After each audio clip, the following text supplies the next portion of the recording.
Good afternoon, everyone. How are you guys doing today? Hello, guys. Good afternoon. And today is Monday, so happy Monday to all of you. Happy Monday to all of you, beautiful entrepreneurs out there, beautiful people out there, aspiring entrepreneurs. Hello, everyone. Welcome to 100x Entrepreneurs Summit. That's right. This is me, Vivian. Here, I am your host. I am your MC for this 100x Entrepreneurs Summit. So if you're watching this right now, we would like to welcome all of you, external welcome, heartfelt gratitude to all of you for supporting our 100x Entrepreneur Summit. It is already day number 8 for our summit. So thank you so much for staying tuned, for supporting us all this while. And for those of you, if you're here for the first time, welcome. Welcome to our show here, to our summit, where you get to learn, where you get to network, where you also get to have fun, be entertained, and as well as winning prizes here in our 100x Entrepreneurs Summit. For those of you here right now, I would like to get all of you to type good afternoon to me. Everyone, can you all say good afternoon to me in the comment box below? Leave me a comment. Let me know that you are here. Junhao says good morning. Good afternoon to you, Junhao. Leon says hello, Vivian and everyone. Hello, Leon, and to all of you out there. Okay, hello. Happy Monday. So if you are from KL, I believe today it's a holiday for you guys. Okay, if you're from Wilayah Persekutuan, today it's a holiday. Today is 1st of February. Wow, guys, 1st of February of 2021. Good afternoon, Kavis. Now, everyone, do you guys know the date today? Do you know how fast time passed? Can you all type the date today? 1st of February. Just type 1st of February in the comment below. Can you imagine? Wow, it's already the first day of February. Okay, first day of second month in 2021. It was just a blink of eye. I thought 2021 has just started, but here we are. The first day of the second month in 2021. Wow, time passes really very fast. Okay, it surely passed very fast here. I think I've somehow also lost count of the time. It felt as if we just celebrated New Year Eve. We were just, New Year right now, and we were still doing our New Year resolution. We're still writing down our goals, and here we are. In another week time, okay, I think in another week time, it's gonna be Chinese New Year. It's gonna be Valentine's Day. It's gonna be celebrations, occasions. Jen says 1 month of summit. You felt that it's already a month of summit already, am I right? It's so much for you to bring back, so much value here from our summit. It is so good. I've been receiving so much feedback, so much good testimonials from you guys out there, from our speakers, and for those of you who are joining us. I've been receiving so much positivity, so many good words, so many kind words from all of you. So thank you so much, right, Jen? Ling says, hello, pretty Vivian. Hello, pretty Ling. Hello to you too. William, good afternoon, Vivian. Good afternoon to you, William. Good afternoon, guys. Can you all believe that today is already the first day of February? What were we doing in the last month? Some of you guys might be wondering, it was a month of summit, like what Jen was saying. It was a month of summit. Yeah, what was January like for you guys? Tell me in one word. Describe to me what was January like for you all. Was it relaxing? Was it fast? Was it clueless? Yeah, tell me. Or was it shocking with the cases of COVID? How was January like for all of you? Can you let me know in the comment box below? Does January speaks positivity to you, or does January sounds like an ordinary month to you? William says, awesome month. I love your spirit, William. I love it. Okay, awesome month. Sharon says, Vivian, you look good. Thank you, Sharon. Hello, Sharon. How are you there, my friend? Happy Monday to you, Sharon. Yes. So for those of you who are here, please help us to like our Facebook Live video. Help us to tag your friends in. Share this video to all your friends out there. Junhao says, like a bird in the cage.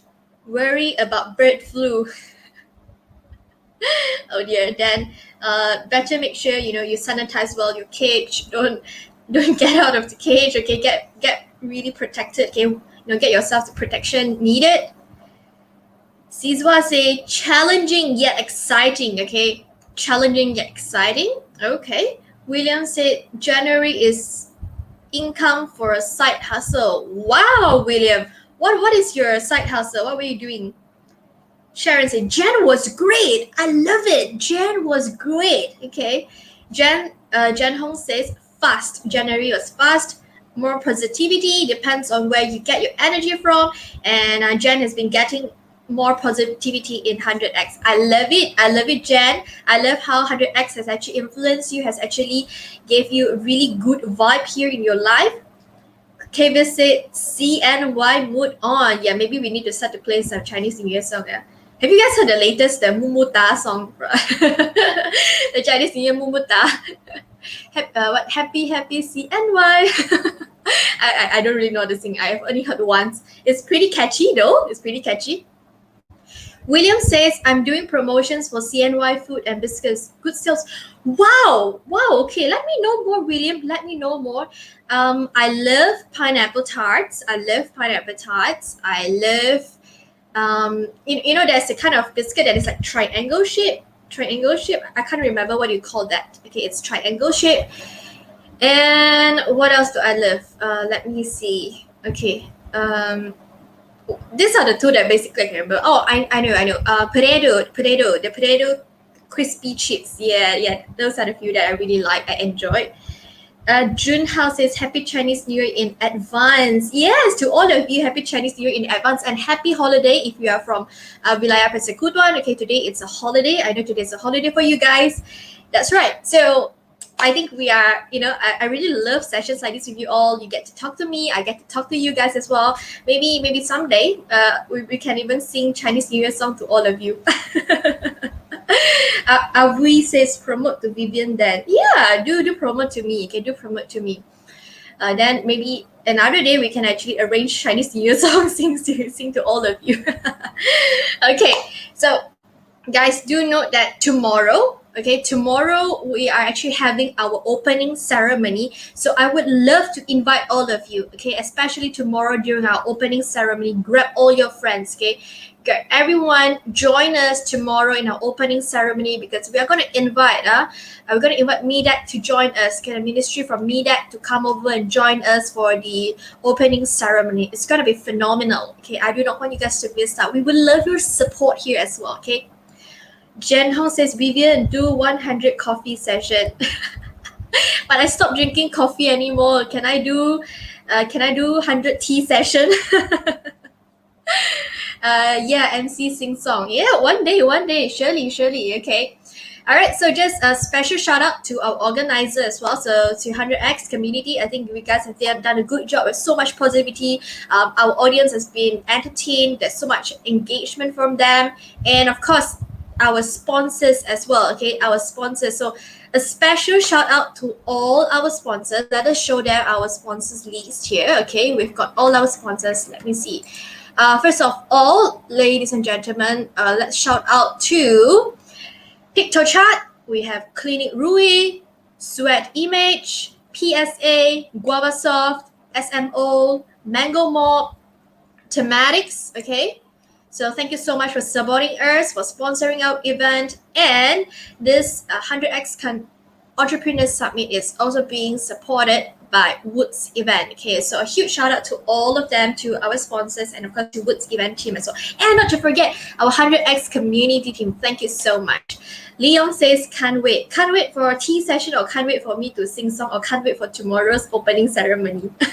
I hope that it will be tomorrow's opening ceremony, because we have actually put in a lot of effort in there. So I wish to see all of you tomorrow, okay, in our opening ceremony. Please make sure you get everyone to participate, get everyone to join in our opening ceremony. All right, guys. Well, time passed really fast as well. Okay, while I'm talking to you, it's already 1 o'clock right now. So if you are watching this, please continue to get your friends in. Tag, share, and like our Facebook Live. Okay, tag, share, and like our Facebook Live. And if you have not yet joined us, this amazing community, okay, please, okay, go and join us. We're going to put the links down below at the comment box. Go and join us. It's absolutely free, right? It's absolutely free. Now, for those of you here, you guys must be wondering what is today's selfie check-in, okay? The theme for today's selfie check-in, ladies and gentlemen, let me show you guys. And I want to highlight it to all of you. It is to take a photo with us, with our speaker, with our MC, or with our co-founder. Okay, and remember to hashtag 100x Summit on Facebook and your Instagram account. So it's very simple. How you can take a selfie with me is that, well, you are, maybe if you're watching this from your phone or from your laptop, you can do a quick selfie. So if you're watching from your phone, you may need another phone to do so. Okay, you may need your family member's phone, or if you have a second phone to do so. And if you're watching this from a laptop, well, it's easy. So you can do it. You can take a selfie with me right now, even you're watching this, and you can take your selfie of yourself. Make sure you show me your face, your beautiful face, so that I know who you are taking a selfie. Of course, I strongly recommend you take selfie with the speakers, okay, with our speakers today. Take your selfie with the co-founders today, okay? Please take a selfie with them. I think they really deserve all the credit, okay? So give them all the credits needed, to all our speakers, to all our co-founders. Speaking about that, can we show them what we have for our agenda today? Now, we have a lineup of amazing speakers for all of you, okay? We've actually invited a lot of speakers here today. So starting off, we have Kaylee Chu. She has actually came onto our show last week for her sharing session, but today, later on, she's going to come again. She's going to join us again. She's going to talk to us a little bit more. So if you're interested to know more about her 100 lunches, pop into our show, okay? Speak to us, speak to Kaylee. And right after that, it's going to be the first session, Why Startup Failed, okay, by Teck Hooi. And then it's going to be a giveaway time, live chat with co-founders. Okay, this is the part where we all love it. Then the second part of the live show, it will be conscious leadership and emotional intelligence, okay, at 4 p.m. So Catherine is an amazing speaker, and she is sharing this topic here. I really, really want to have all of you to join her session, okay? Please join her session.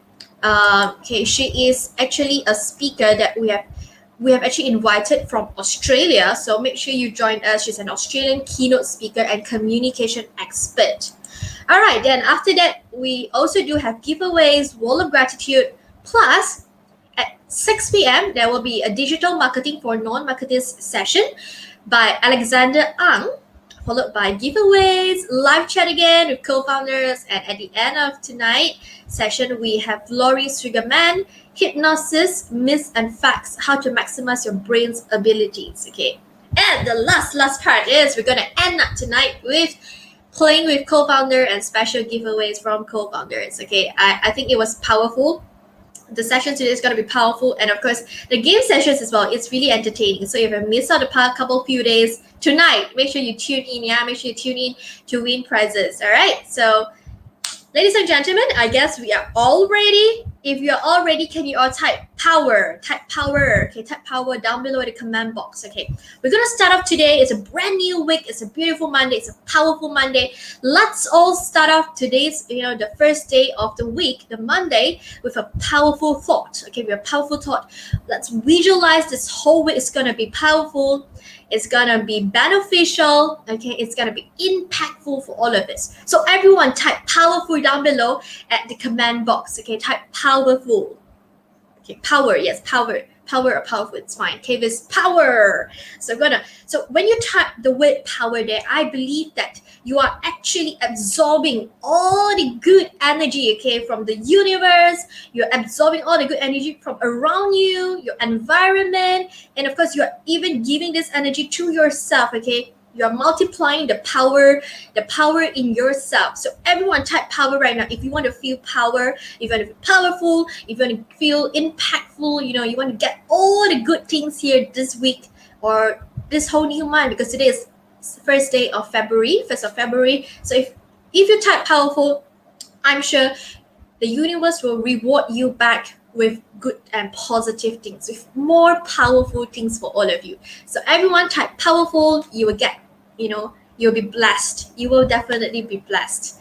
Okay, I seen a lot of powerful here. Yeah, Brenda. Hello, Brenda. Good afternoon to you. Hello, Celine. Hello. Powerpuff Girl. Ling is a Powerpuff Girl. So Ling, are you Buttercup, Bubbles, or what's the other one? Bubbles, Buttercup, and oops, oh dear. Wait, what is the red one again? I love Bubbles. Okay, I love Bubbles. Yep, I love Bubbles. Okay, let me know which one are you guys. All right, ladies and gentlemen, I guess we are all ready. We are all powerful. We are all impactful. We are ready to accept what the universe is going to give it to us right now. Okay, so here in 100x Entrepreneur Summit, we're going to start off with our very first session. Okay, we're going to start off with our very first session by our founder, okay, which is also our godfather. Okay, so ladies and gentlemen, he has 22 years of experience leading corporate sales, marketing, and of course, internal communications for multi-million dollar companies across diverse industries. He has built an extensive range of network and had multiple businesses in such event management, organized international events such as World's Strongest Man from the US, Golden Disc Award from Korea, advertising character licensing such as Doraemon and Pokemon, owned restaurants and central kitchen. Also very involved in TV channel businesses and entertainment industry from Malaysia to Hong Kong to Taiwan and China. So he's currently the COO for TOC Automotive College and the founder of 100X. Please put your hands together for Alfred Full. Ladies and gentlemen, let's join me to welcome Alfred to 100X Entrepreneur Summit. Hi. Good morning, Vivian. I don't know about you, but every time when I hear an introduction about me, I feel weird. The more of the reason I should introduce you more. Yeah, it's always a kind of like, really, is that did I do all this? Like, actually, then on the other part, like, actually, I did more. Tell us more. What else? What else have I missed out? Yeah, what else that? No, I think if there was a question, asked to me like, what were the things that you were extremely proud of? There was a few things I was really extremely proud of. We organized the Olympic torch run, managed many years ago. I think that was the first and the last Olympic torch run that was held in the country. And it was also that time only I knew that when, from a torch bearer to another torch bearer, some of them only do like 200 meters. Yeah, because my from what I thought, it was like someone holding the torch and probably running like 1 kilometer, 2 kilometers, like it's gonna be a long one, right? So when we did that, I think it was like, I don't know, 12, 14 years ago or something like that. I'm not sure. It's around that time when I was like 26, something like that. And we were at Dataran Merdeka, and there were like 20, 30 torch bearers. So each one passing the next torch is probably like about 110, 120 meters. Yeah, so it was like that. And we did the whole thing, and they from Dataran Merdeka all the way to KLCC. It was an amazing experience. It was also a very proud experience because no one actually did that before. So when we were working with the organizers, with the Olympic Council and with the sponsors like Samsung and Lenovo, so everyone actually, so before the whole pitching process, they were like asking, do you have any experience in doing this? I was like, I thought this was the first. So obviously there wasn't anyone who was able to, have an experience in this. And but I don't know how it was. It was a bit of luck. It was also God willing that we were chosen to organize the whole event. So it was fun. It was fun. And immediately my events business grow and to amazing heights and stuff. And we did a lot of events right after that. We brought Chelsea to Malaysia, played with the Malaysian team, and that was that one time I was so scared. You know why? I'm afraid of heights, and I was walking around the stadium, and the guys brought me to the ceiling of the stadium because they just wanted to show me where the banner would be hung. So I was like, okay, that is something interesting. I mean, I don't have to be up there, but I just wanted to experience how is it crossing the stadium on the roof. And it was really high. It was at Stadium Shah Alam. It was really high and it's really scary. And from that moment onwards, I had a really big problem with heights. Like if I were to, there's some restaurants. I think it was in USJ. I think it was in City or something like that.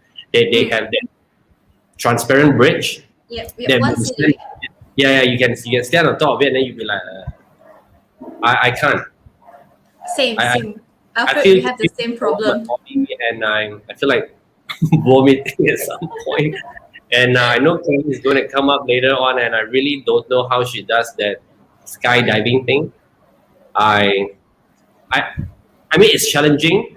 Maybe at one point in life I would do that, but I really can't see myself doing it. I've done diving before. I'm an open water one diver, and I think I like the sea quite a lot. the, the scenery there is amazing. I'm not so sure. I'm sure the sky's view is amazing too, but I can't. I don't know. I don't see myself doing that. Um, so Thank you so. You were so open with us. Thank you so much. I really like that because getting to hear from you yourself, letting us to know how vulnerable it is. Yeah, I think we really appreciate that. So yeah, guys, tell us also, what are you afraid of? Now we know Alfred is afraid of heights. yeah, Okay, very much. I am also afraid of heights. Okay, so we are letting you guys know. So let us Have you know. sat in a restaurant? Have you sat in a restaurant that you can oversee a cliff of sorts? I can't. I can't be overseeing the cliff. I need to sit the other way around. Like having dinner of sorts. Sometimes there's some restaurants that is, or there's some places that is open air and then you can see over a cliff or you see over a very high building. I can't even sit at a safe spot overlooking. I would feel, I think yours is much more serious than me. For me, it's I can see far, but I don't dare to look down. low down. Okay. Yeah, But I'm I will fine tremble. on planes, though. I'm fine on planes. I don't have much. I don't have any issues going on a flight and taking off, landing. I have no issues with that. It's weird, right? But hot air balloon. I tried hot air balloon. I can't. Roller coaster. I can't. It's not the adrenaline. I can't take the height. I think if the roller coaster was just, I don't know. I don't think it's possible, but it's just like 3 feet. What if you close your eyes when you were on the roller coaster? I don't know. Like maybe the older we get, the more afraid that we're gonna die, and that I don't know. I don't like speed. I can't take speed. If you're gonna be sitting in my car, I mean, I don't think that's gonna happen. But anyway, that sounds wrong. I will probably be the slowest driver ever. I don't do anything more than 140 on the highway. I hate sitting in cars that they would go like 160 or 180. I can't. I would kick the guy and I would slap the driver and like, no, you can't do that, and not with me, right? And a lot of my co-founders and a lot of my friends have this thing like, you will never get to fetch me, and every time if I need to be in your car, I will need to be the driver, and I would go extremely slow, like, okay, not that slow, but steady. Yeah. I think the word should be steady. Yes. Okay, so Joe was saying that Joe is afraid Yeah, of ghosts. Yeah. She said she hates speed too. Like what else? What else do you guys not? What else do you guys don't like? Like maybe what kind of vegetables that you guys don't like? Like Yeah, or like some of you, you don't like to be in a closed, confined space. Yeah. Claustrophobia. Yeah. So just one question for you, Alfred. What is the Yeah. highest place that you have challenged yourself so far? Um, I think that's relatively weird, wrong question because I've been to Genting, I've been to a lot of mountains in China, so it's relatively quite high. But I'm sure that's not the question that you're asking. I've been on a plane, it's like 40,000 feet, so yeah, I've been to quite high areas, but I know what you're asking. I've been to South Korea, but I didn't walk that transparent thing. I've been to the States. Was at Niagara Falls. It was an amazing place. And Niagara Falls is really an amazing place. But if you're talking about those cliff hanging moments, I think it would be. I think it was at Cape Town. I'm not sure. Is it Cape Town or was it Johannesburg? I'm not. Can't quite remember. I was there. What, like 25 years ago, or is it 26 years ago? I'm not sure. There is a restaurant that juts out from the cave. I mean, juts out from a mountain or a cliff. I don't know how what that is actually. It's a restaurant. Like literally, if you look down, you are at mid-air. The whole restaurant was on mid-air, and I think that time I was pretty okay. Maybe I was still young. I was like what 13, 14 years old. I was still okay. It was only later on in life, like 20-ish, I started to have a bit of problem with heights. And when I started to be like 30, you know you know Genting? I mean, Mm-hmm. this is sound really stupid. Like, you know, in Genting, they have that cable car thing. I Yep. swear I won't want to sit on that cable car. And that's how bad it is. Like, I can't. Like, if you're going to pull me into the I cable car, I'll be closing my eyes the whole time. Like, seriously, I the whole. understand you. I can feel you because it. I've also been on the cable car a couple of times. I don't feel safe also. I will like holding on to my whole chair like Yeah, let's and like quickly so reach. tense, and I think Langkawi also. I mean, I because we when we were running the TV station, we do a lot of international collaboration with different TV channels. So we did Amazing Race China. We had the people coming here and do that. We organized the whole Amazing Race thing in Putrajaya and stuff. So and we also did it in Langkawi for another TV program. And that was fun. Actually, doing TV programs with foreign TV channels is very good experience. And the way they run the program, the way they do all the post production and production, very similar to all the reality shows that most of you guys see. So Langkawi, there's also the cable car thingy. So Yep. so obviously I was the team lead. So I was bringing everyone there. I was like, okay, here you go, 在这里, then you all go. So I use the excuse is, my Mandarin is not that good, and I need to organize something else like later on. Why don't you guys just do it? But of course, those people, my crew, were like, okay, liar. There's nothing for me to do, but I just like refused to get onto the cable car. So yeah, that was like I can't, and I still remember. I said there was another trip in China. I think it was in I don't know which city. I get confused with the names and all. There was also a cable car moment. They all went on to the cable car. I was just sitting down there on the ground floor, and but the problem is because they had to take the cable car to the other spot, so I had to walk the entire journey. I rather walk the entire journey. Yeah, it's yeah. So if you're gonna go on holiday with me, like if there's a cable car moment, yeah, I don't know. I would. I think if I would go to another holiday destination, I would like. I don't know. Like Julia is gonna probably walk with me. You take the cable car yourself. I'm gonna walk. Oh dear. Oh dear. This fear of heights thing, like I've tried to manage it. I mean, I can lah, but it's really suffering. That feeling, yeah. This breakthrough thing is not happening at all. It's not- yeah, so I really don't know how Kelly does her skydiving thing and bungee jumping. bungee jumping is Yep. like, I Yep. also don't know how people do it. I mean, you got to enjoy the journey, right? You got to enjoy the experience. I really don't think that. I don't think it's going to be enjoying for me. I think it's going to be suffering. Yeah, it's really suffering. So I rather not do it. Like I would do. I think I would rather go naked running around. I think I'm fine. No, I'm serious. Like, I think I can do that. I can see myself doing that, but I can't see myself doing skydiving Bungee jumping, skydiving. or bungee jumping or like heights. Anything to do with heights, not really. Mm. Yeah, I would rather just go Okay. or whatever, right? Like that's not Okay. my So enough saying, we actually know this part of your heights problem already. I know some of the members want to help you to overcome the fear. So, okay, so let's get back to the topic again.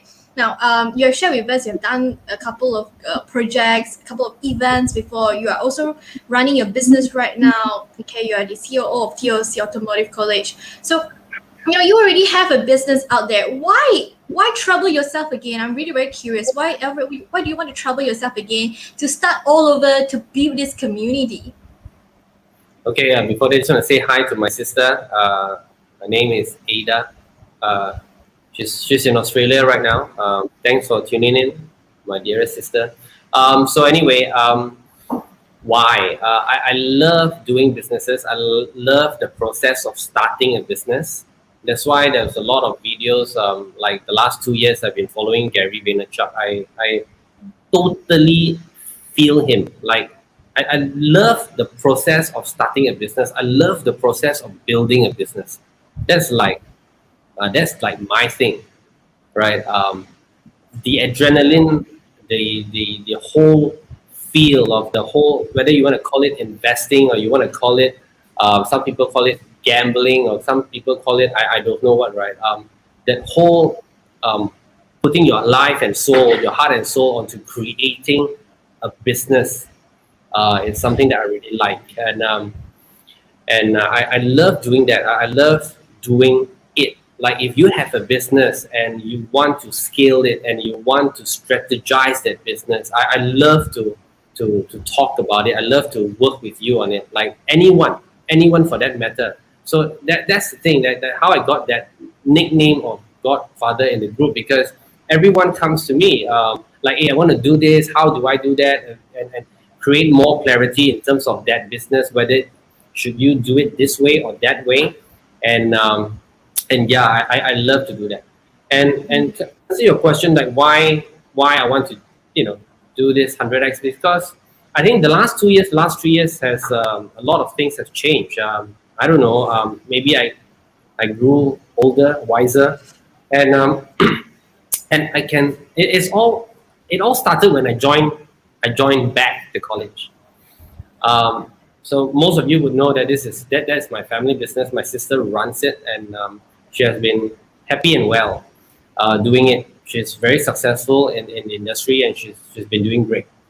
And both my sisters are doing that, because to me they like to study, right? They are that kind of person. I'm totally not an education person. I swear to you, 5 years ago, 10 years ago, I wouldn't even think that I would be actually working in the college, because it's the culture really is very different. I'm going to say this, like I'm in the events industry, I'm in the entertainment industry. Like we go to places, we entertain clients Mm. from bars to clubs to nightclubs. We have pretty hot girls, guys, hunks. Like entertainment is the cool thing, right? Yep. And everyone who know me, I'm a PR person. We go like, yo, what's up? We're that type. So the moment I went to the college, it's all about, hi, Mr. Alfred, welcome. Hi, Miss Vivian. Like I can't even think that, like, what Mr. means. Just call me Alfred, right? Like what's the problem? And we reply emails in a way, and the way we talk, that's the way, the dressing is different, the culture is different.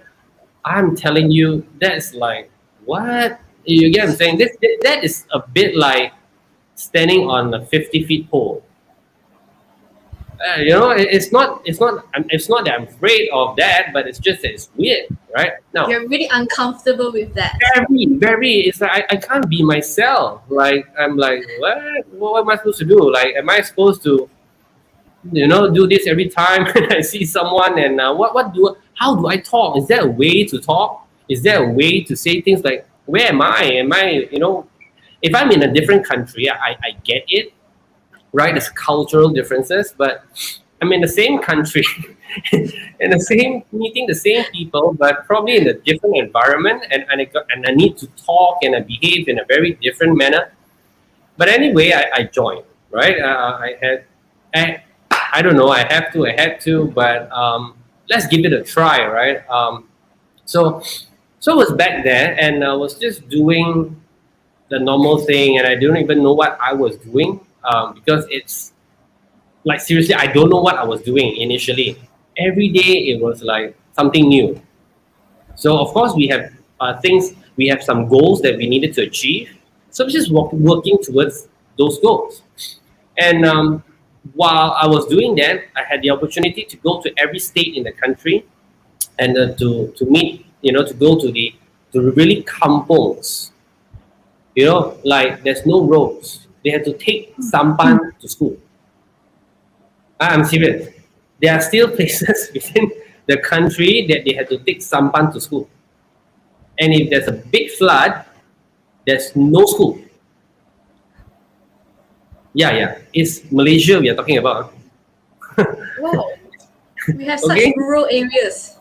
Yes, it's seriously rural. And of course, on certain parts, it's not that bad, but the roads are bad. Telecommunication is not that interesting. So for you guys that's living in Klang Valley or living in some nice cities, you got to learn to empathize. There are still some areas are like that, right? So so when I was there, I was like, hey, what's going on? Come, why don't you come into our, we were doing those seminars, webinars, seminars. There's no webinar at that time, so we were doing a lot of seminars. And come listen to us. And then the thing is, when they told us like, oh, you guys are from TOC, they spoke in Malay, right? Oh, you from TOC? I said, yeah. Oh, tu sekolah bagus, tapi semua English. They are afraid because of some language barrier. They are afraid because they felt that it is not approachable, right? Like I don't know, like if you see some artists or you go to, and like some people don't even dare to walk into LV or to you hear what I'm saying, because they feel it's like unapproachable. So anyway, I met a lot of these kids, and so that was the beginning of the change of mindset. That there are a lot of people who needed help.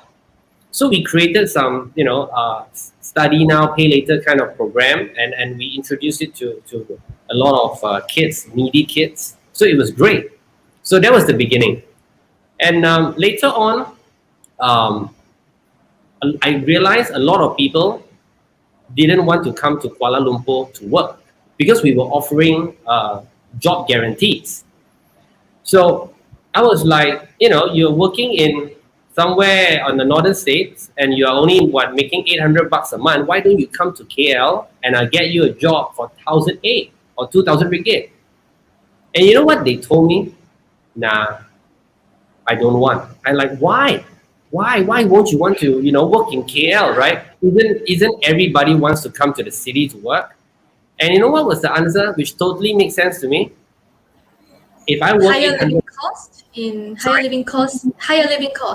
yeah. Ultimately, it's high living costs. But the point is, if they do $800 back in where they are, they have 200 ringgit of take home. Means they can spend 200 ringgit in whatever they need to. Like they have that extra money to spend. They only need 600 ringgit to pass through the entire month. But if they were to live in Malay and in KL, 1,008 will not be enough for them, even though they eat bread loaves every day. Which is true, it's not about living extravagantly. It's not about going to cinemas 5 times a month. It's not about going for expensive restaurants. I mean, we all know, like really, it's 1,500, 1,800 enough. No. So, and because I've been around the world a bit, right? I've been to Hong Kong. I love Hong Kong. I used to go there like twice a year. Yes, I love the food there. I love the place. Like that would be like my place to go for holidays and stuff. Just for food, right? I mean, it's gonna sound cocky or gonna sound bad, but there was one moment I went there for 3 weeks to work. I swear I don't want to go back to Hong Kong ever. So I was studying, I was learning about licensing. I think it was 6, 7 years, 8 years. I don't know how time flies, but there was one time I was there learning about licensing because we own the Doraemon license here in Malaysia. So anyway, so I need to go to Hong Kong to learn how the whole process of licensing, how does it work, how do you sell. I mean, different product, you need to know the different product knowledge. So I was there in Hong Kong. I had to stay there for 3 weeks. So it wasn't quite a holiday. So I when I was there, I tried to be local because you got to stay there. You can't be spending like on holidays, right? Yes. I swear to you, I had like how much of conversion? I think it was about 12,000 ringgit conversion, about there, 12 to 15,000 ringgit. I was so stressed that I can't live through the next day. Every day, I eat 3 meals of wonton mee. This is how expensive Hong Kong is. So when I talk to a lot of locals at the bar, and I tell you, the first 3 days I thought, okay lah, got some money, can go to the bar, have a drink. I tell you, after the first week, I never even stepped close to a bar. I had to, and I still remember it was World Cup season. I was watching World Cup from across the street. I have 15 grand in my pocket. Yeah, there's no way because the moment you start calculating how much you need for food, travel, accommodation, 15 grand is nothing. Yeah, Sharon, try having it 3 meals a day for 3 weeks. I swear you will taste wonton mee very differently. You get what I'm saying? So now, Even for one day, I think I would have enough of it already. no, and the funny thing is, I can really eat the same. Like me, lunch I can do char kway teow every day for the next 1 year. I'm that kind. For lunch, for I can eat the same thing every day, same thing. I can go to the same place. I can sit at the same spot. I can do that. I really can.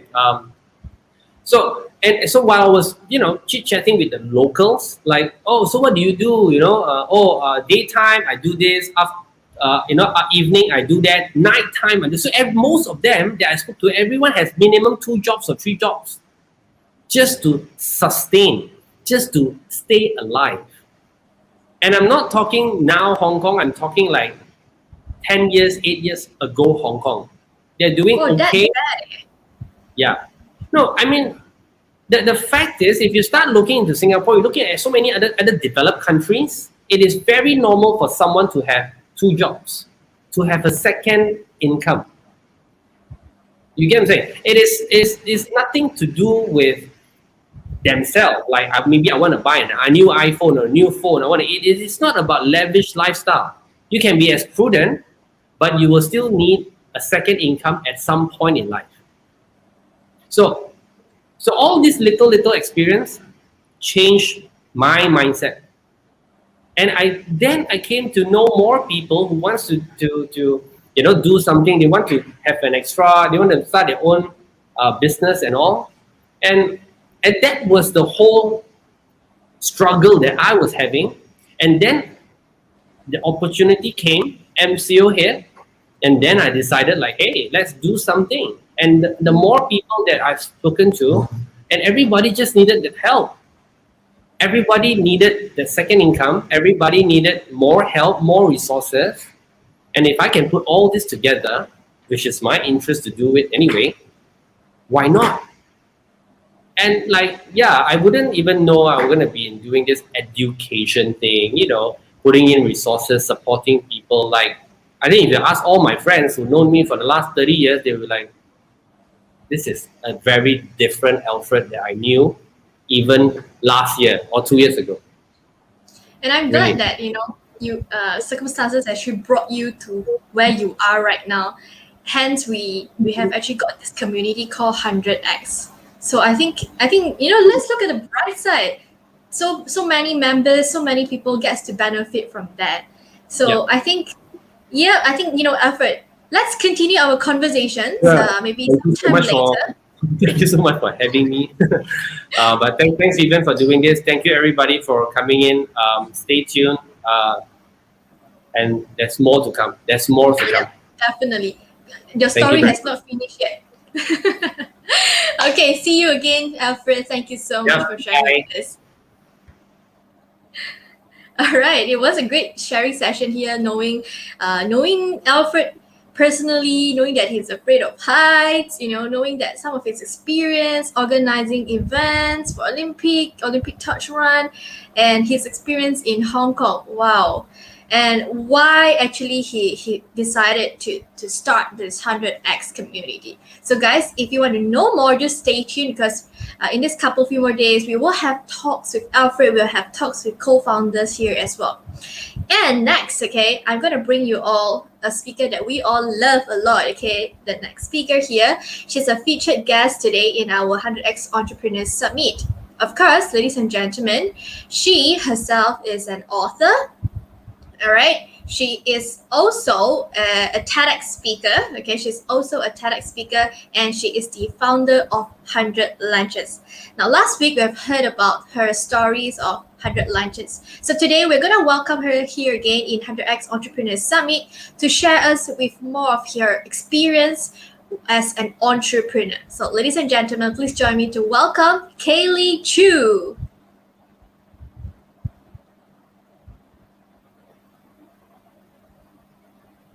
Hello, Kelly. You need to unmute yourself first. Oh, sorry. That was silly of me. Hello, Ian. Hello, everyone. I'm so excited to be here. So thanks for having me back. Hello, Kaylee. Yeah, I'm so happy to see you again. I think today we have really similar dress code. Okay, it's in the dark color side. Yeah, so high five to that. Yay, high five, virtual high five. High five. Dress, yours much fancier and more beautiful than mine, but yay. Thank you, Kaylee. All right, guys, do you guys still remember Kaylee? Or if you're here for the first time, everyone say hi to Kaylee here. So we have Mike. Hello, Mike. Hello, Hang. Hello, Sharon. Hello, Sandy. Yes. Oh, Sharon says, I want to be a TEDx speaker too. How to become one? Oh, yeah, okay. You want to be would you like to share with us? Just go on website like TEDx. I don't know, just Google TEDx. I think it's TEDx.com or TED.com or something like that. You can nominate yourself or nominate your friends or get someone to nominate you. But you know how I did it? The easiest way is connection, because connection is everything. Because if you get a referral from someone or you know the TEDx organizer directly, you like have a very head start. So what I would suggest is have lunch with a TEDx organizer. That's what I did. Yeah, that's a good one. That's a good one. Hello, Sandy. Hello, Chen Jun. Welcome back. Yeah. Okay, so Kelly, see, I purposely changed my background for you because I want to do a 30 minutes lunch with you right now. Yay! Yeah, so for those of you, if you do not know Kaylee, Kaylee is the founder of 100 Lunches, okay? So Kaylee, would you like to share with us, your journey here starting the 100 Lunches? Okay. My journey, I actually fell into the entrepreneurship journey. Like I didn't, grow up big saying that I want to be an entrepreneur. Like it's nothing like that. I fell into it totally. I shared my story last week. So just a very, very quick version of my story. I was really shy as an immigrant, couldn't talk to people. That's why I started to have 100 lunches with 100 strangers. And after that, because I learned so much throughout my journey that I felt like I have to write a book to share what I've learned with people who might be interested to read. And since I published the book, I got a lot of people to invite me to share my story on the stage. And that's how I started my first company as a public speaker. It's because, just to speak on stage like a corporate speaker. Interesting thing. Not so interesting, I don't know. COVID hit, that means 100% of my speaking gigs got cancelled because they all live speaking gigs in corporate events or annual conference and things like that. So that was a really tough early last year. But then that could be a blessing in disguise. And because I've got so much free time, I quit my job. I started this 100 Lunches company. And then that's how I've got my time to start this technology startup, which is 100lunches.com, which makes me really, really happy because it can help people to connect with each other through lunch and generate, unlimited opportunities. Wow, thank you so much for sharing a beautiful story here. Oh, Okay, so Jen Hong can maybe you can try to ask Daniel for a lunch session as well. Sharon says, please connect me, please. Sure, send me an invite. I'll click connect. I'll accept. Okay, so Kaylee, I'm really curious here. What is your biggest satisfaction, your 100 lunches here? Could you share with us? Biggest satisfaction? Yeah. There's no doubt. I think the biggest fulfillment in life or biggest satisfaction is seeing other people grow or other people's life become better because of you. There's literally nothing that can compare to the feeling of seeing other people successful and seeing other people become better or happier or just having a better life because of your idea. I think that just makes me so happy.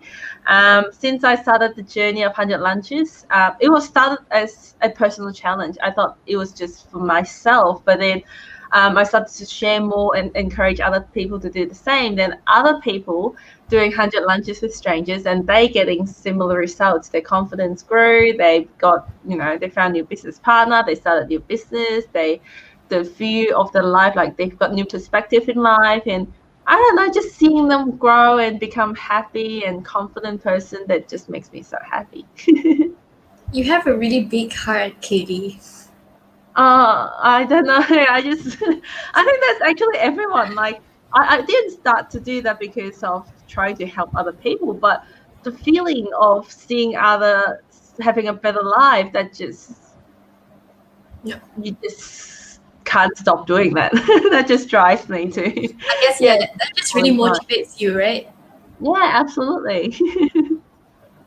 Okay, so Audie says, thank you, Kaylee. I'm having my first e-lunch with Ronald where we met over your session on Thursday. Aww. Wow. That's awesome. Thank you so much for telling me that. I look forward to hearing your story. Wow, wonderful, Kaylee. You're really good. You're very a big inspiration for all of us here as well. Now, Kaylee, because you have already done more than 100 lunches. You told me the other day was about 300. Am I right? 200 to 300 already? Yeah, almost 300, 200 something. I lost count. So what would you tell, today's Kaylee, what would you tell to the Kaylee on her first lunch? Keep going. I know that, what would I tell her? Just keep going and stay open to opportunities. You get the biggest opportunities or biggest satisfaction from someone that you never expect. So just be nice to everyone, stay open, and you're going to have a life that you couldn't even imagine. Like, life is just fantastic. And you're better than you think, and you don't know yet, but I can tell you that you are much better than who you think you are. I don't know, but you know what, if someone tell me 2 years ago, I probably won't believe her anyway. So you have to experience that to believe that. Do you believe, because you said that even if 2 years ago you wouldn't even believe it, because you were with someone was really shy and then you were a bit introvert, you don't even have the willingness to actually go out there and speak to a stranger, right? So Yeah. do you think that if there were a mentor, there was a community back then, would it make a difference in your journey? Absolutely. Like, I think I lived a very, very small bubbles, 3 years ago. So I never think much because you're like is that a very, very famous saying? You're the average 5 people that you spend most time with. I always spend with those few friends who are still friends, but then only those few people all the time. So we think very similar. We have similar lives, similar view of life. So I didn't grow much. So having a community of highly supportive community who think big, who achieve more things, who achieve things more than you, who keep each other accountable. When you say you want to do 100 podcasts, I don't know, something you want to do, I keep you accountable and make sure that you do it. And you do the same for me. And that really helped each other to grow. And also, you can just share ideas and share resources. I just download this ebook, which helped me to, I don't know, get 10% more social media followings, for example. I don't know. And then I share it with my friends and they tell me what they learned. I think a community is really, really important. Doesn't matter what you do.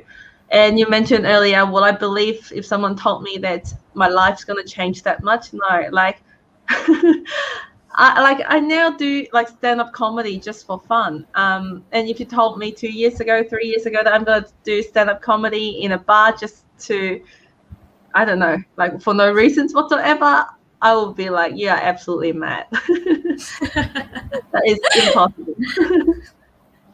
But now, would you be able to do it in a crowd of thousands?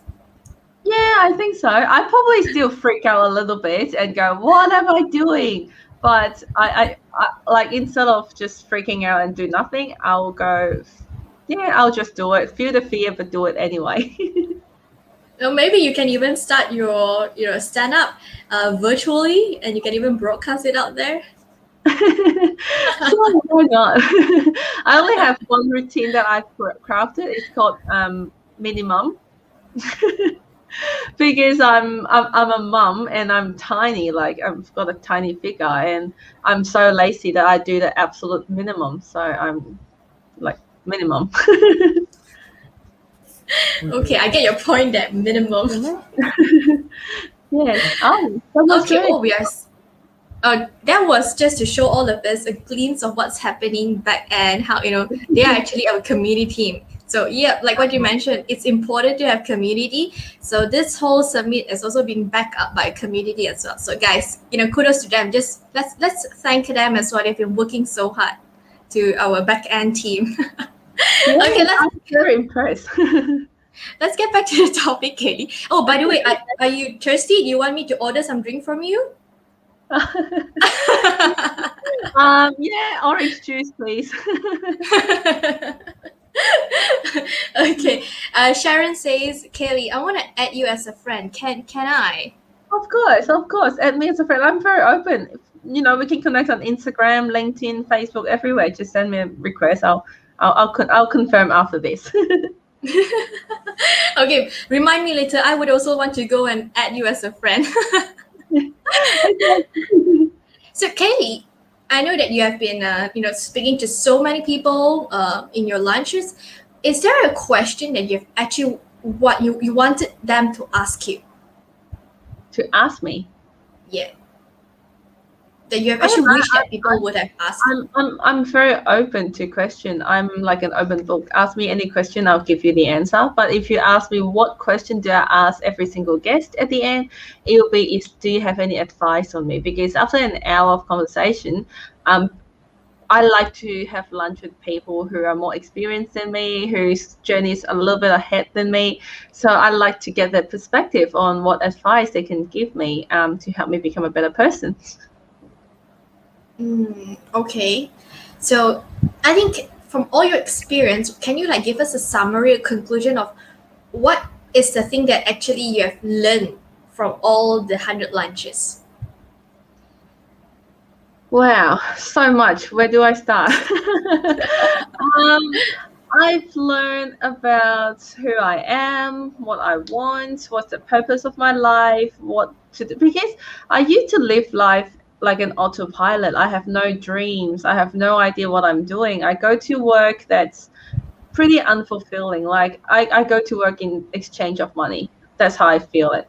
I'm okay. Like, not that I'm sad or depressed or anything. It's just not exciting at all.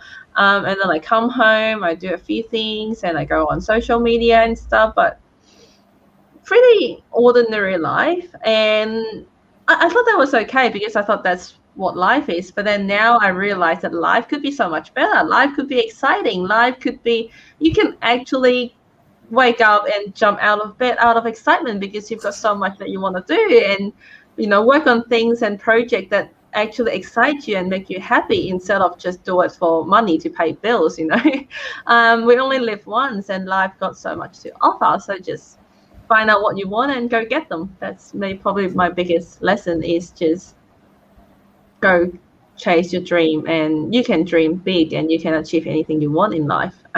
Anything, literally.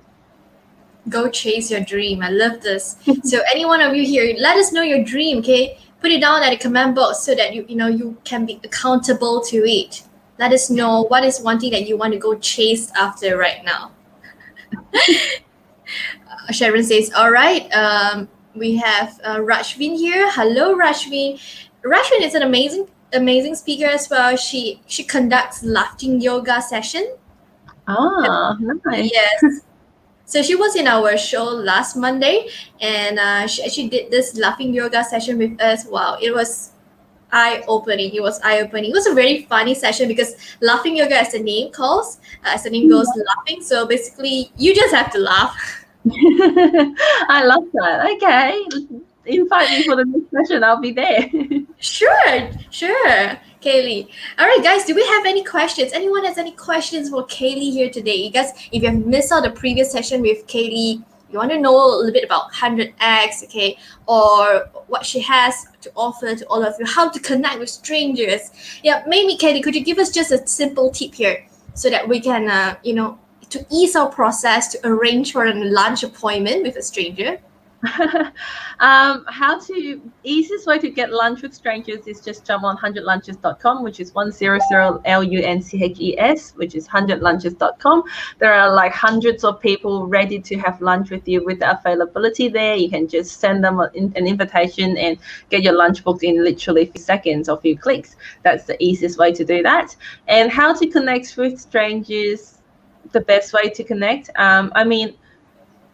I love having lunch with strangers because it's a more relaxing way, open to talk with people. And when you're eating, usually your guards are down a little bit, so it's easier to talk about non-business stuff. Like business is important, but you also get to know that person as a person. Yeah, and I remember that's one of my favorite quotes, and I learned from what's his name? I think his name is Dale Carnegie, How to Win Friends and Influence People. And also that's very similar to my experience as well, is that you actually make a lot more friends by being interested in other people than trying to get other people to interest in you, because most people like to talk about themselves. And also if you have lunch and you keep talking about yourself every single lunch, you're going to run, I don't know, you're just going to talk about the same thing all the time. So be a good listener and just listen to other people's story, and that really helps with the connection, I find. So, be a good listener. Yes, yeah, that is really important. All right, William says, I have a uni mate living in Melbourne doing a non-profit business and provide training to the local community. Can we make something happen? I would like to link you to my mate. Let's make things happen. Sure, absolutely. Send me a message. I'll reply you. In fact, we're doing lots of. I love charity work. Like if you look at my previous book launch, I've raised about 200 surgeries for eyesight, like restore eyesight surgery. And Wednesday is my birthday. I'm also fundraising for Fred Hollow's restore eyesight as well. So yeah. Send me a message. I love non-profit charities and helping community. In fact, I've got other big goals that I want to achieve by solving loneliness people in elderly through lunches. So I don't know, random. Wow. Yeah. Okay, so William, get connected quickly with Kaylee. Yenwen says she has already messaged you on 100 lunches. Well, yeah. Kudos to you taking action. Chasing after your dream. One of your goals here. Thank you. That's good. And Celine says, "How to Win Friends and Influence People" is good. Yeah, you have read that book as well, Celine. Yes, that's a good book to read. So Kelly, you were mentioning about you were just out there approaching people for lunches, but did you actually try to screen through, like, say, I want to meet people from which industry, like say the marketing industry, therefore you only, when you go to LinkedIn, you only search people with that background and you will approach them for lunches? When I first started, to be honest, my rejection rate is 90%. Or let me rephrase it. My acceptance rate is about 10%. So people either reject me or ignore me. So I wasn't fussy at all. And all I wanted to do was improve my confidence and broaden my horizons. So I literally accept lunches from anyone. So I wasn't looking for anyone in particular, but anyone who's like different age group to me, different culture to me, different industry, different interests, just anyone that's different and not my usual, my usual friends, then I just go and have lunch with them. I see. So, well, because we just take whatever we have right back then, because you mentioned that the acceptance rate is only 10%. So for us, if we were to start, don't you think that it's going to be tough for us based on your experience? That's why we've got 100lunches.com. I reckon the acceptance rate there is about 80% at the moment. So if you go and invite someone at 100lunches.com, most likely you're going to get a yes. I love it. I love it. Yeah, thank you. And I forgot what I was going to say. Sorry. It's okay. Now let your train of thoughts come back to you again. Sharon says, "I want to have lunch with you." Sure. Yep, go to 100lunches.com and book an appointment with Kaylee. But in the 100 lunches, okay, would you just share with us a little more? When we arrange the appointment, when we schedule the appointment, because you mentioned it's 80% rate, do we get to also select who are we gonna have lunch with? Absolutely. You've got a lot of profiles. You go on there, search for lunch guests. You've got like 300 profiles on there with their photos, with their industry, with a little bit of bio of themselves. Who are they? What they're looking for? What they can share about lunches, and then their availability and where they're located. So you can just click a few buttons and and start to have lunch with strangers. Yeah. So currently, are they all running on virtual lunches or physical meeting? We do both virtual lunches and physical face-to-face lunches. Mm-hmm. Okay. Selena is asking you, do you have any other favorite book to recommend? In terms of connecting with people, yes, I really like a book named Easy Peasy. It talks about how to, again, connect with strangers quickly. I think that book's pretty helpful if you just started to have lunch with strangers. And also, of course, the book here behind me, 100 Lunches with Strangers. In fact, I think that code's still valid. If you come to my website and use 100X as the promo code, you should be able to get it for free. Yep, everyone, just go and visit 100lunches.com or kayleechu.com. Yes, kayleechu.com and use the promo code 100X, and you should be able to get it for free. Yeah. Yeah, thank you so much. I've downloaded that. I'm just waiting for the summit to end and I have my time to read it. Okay, so William says, I do help charity in Perth before by selling raffles ticket for charity. I feel great about that. Oh, nice. Oh, Yes. that actually give me an idea. Maybe I should do some raffle tickets for Wednesday. Okay, thank you. Thank you for sharing, William. Yeah, that's a good idea. So yeah, thank you, William. All right, guys, do we have any more questions that you want to connect with or you want to talk to Kaylee about? Because before we wrap up the session here with Kaylee, so Kaylee, is your lunch here today satisfying? You want to get another dessert?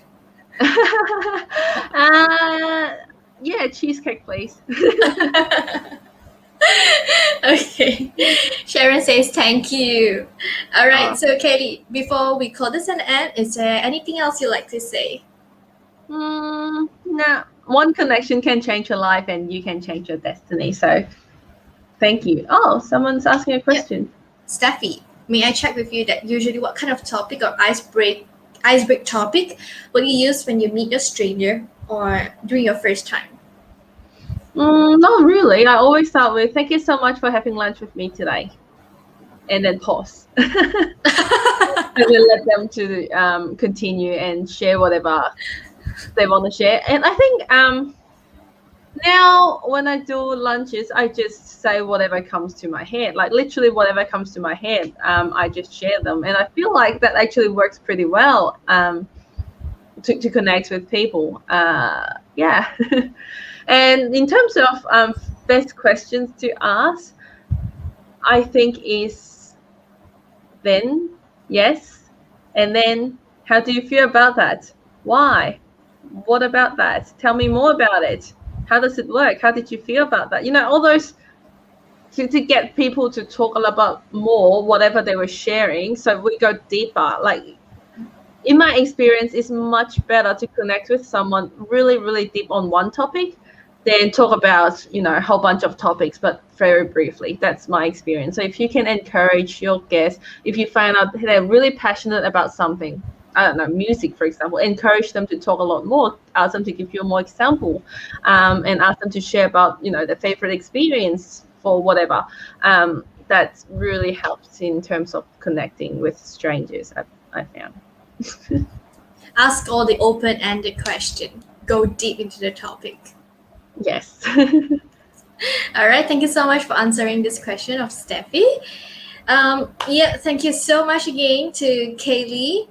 Guys, I think it was nice having Kaylee here in 100x Entrepreneur Summit. So please visit 100lunches.com and the other website will be kayleechu.com to get your free ebook. All right. Once again, thank you so much, Kaylee. Let's stay connected and hopefully we can have a real lunch very soon. I love to have that. Thank you so much for having me, Vivian. Thank you. And yeah. Bye-bye. Bye. All right, it was a really good session here with Kaylee. Well, I had my dessert already. No, let me just get back to our summit here right now. Okay, so for those of you who are watching this, thank you so much for participating. Please continue to help us to tag your friends in, share this Facebook Live out there. Please continue to share and share and share so we can get more people to join us in our 100x Entrepreneur Summit. And at the same time, if you love Kaylee, okay, you want to connect with her, join us, okay, join 100x community because we are actually going to invite more of this speaker, okay, we'll invite more of this kind of speaker to join in our 100x Entrepreneur Summit here and of course in our community as well so that you all get to connect with all of them. And Sandy says, thanks a lot, Kaylee. Yeah, thank you so much, Sandy, for your comment here as well. Thank you, Steffi, too. Yeah, that's right. Alfred has actually put out the link there, www.kayleechu.com. Oh, William actually has a question. All right, but unfortunately, Kaylee has left. Hopefully, Kaylee, if you're still around, could you check out William's question here and maybe you can actually reply him in his comment. All right, ladies and gentlemen, we have come to a time where, it's been an long hour with all of you already. So we're going to stretch out a little bit, okay? We're going to do some exercise. We're going to pump up session ready for all of you. So I'm going to bring Joe in here right now, Coach Josephine Young, to conduct this pump up session. So Joe is the first and only female IFBB Pro in Malaysia. That's her Facebook and her Instagram account. Everyone go and follow, go and like her account. She's a certified body transformation and physics specialist, certified precision nutrition coach, certified Pilates instructor. Let's welcome Joe in here right now. Hello, welcome everybody to our pop-up session. I want all of you to get up and move around a little bit, okay? So let's stand up, get off your chair, alright? And then we're going to stand out now. The easy one, we're going to swing your head to the right and left. Yep, just swing it around, think of your head. There you go, nice and easy. Yep, nice and soft. Good. Now let's make big circle with your both hands to the front, open to the side, front to the side, and then open. Very nice and easy. And the circle. Just open your chest, let your shoulders move a little bit more. Let's breathe us from the back to the front, and then back to the front, and the front, and forward, and 4, and 3, over to the front. Last one. Good. Now let's do drop your head to the side, and the right, and the left. Right, left, right, left. Yeah, you're doing. Just let your neck move a little bit. Very nice. Now let's move your shoulder right there. Right and the left. Tip of the right shoulder, left shoulder, right and left. And then keep moving. And then also bend the knees. Good, very nice. Now let's stretch to the side. Stretch to the other side out. And let your body move around a little bit more. Feel the stretch. Good. And then around. Nice. Now let's kick your leg to the front. Kick your leg to the front. So feel your leg stretch. Let your leg move a little bit. Go this side so you can see me. Kick and kick. Kick. Kick. Right. Left. Right and left. Good. Now let's just squat down nice and stand up. Okay. Stand and straight. And let's squat that up. Squat and straight. Squat and straight. 2 more times. Good. One last one. Very nice. Now let's hold your leg at the back. Do the stretch and your squat. And the chin. The other side. And then relax. And then again. Reach. Hold your leg at the back. And down. And then to the other side. And then relax. Now take a deep breath. And then relax. And again. And then relax. One more time up.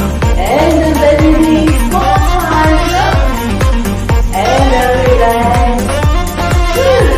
Alright, nice and easy.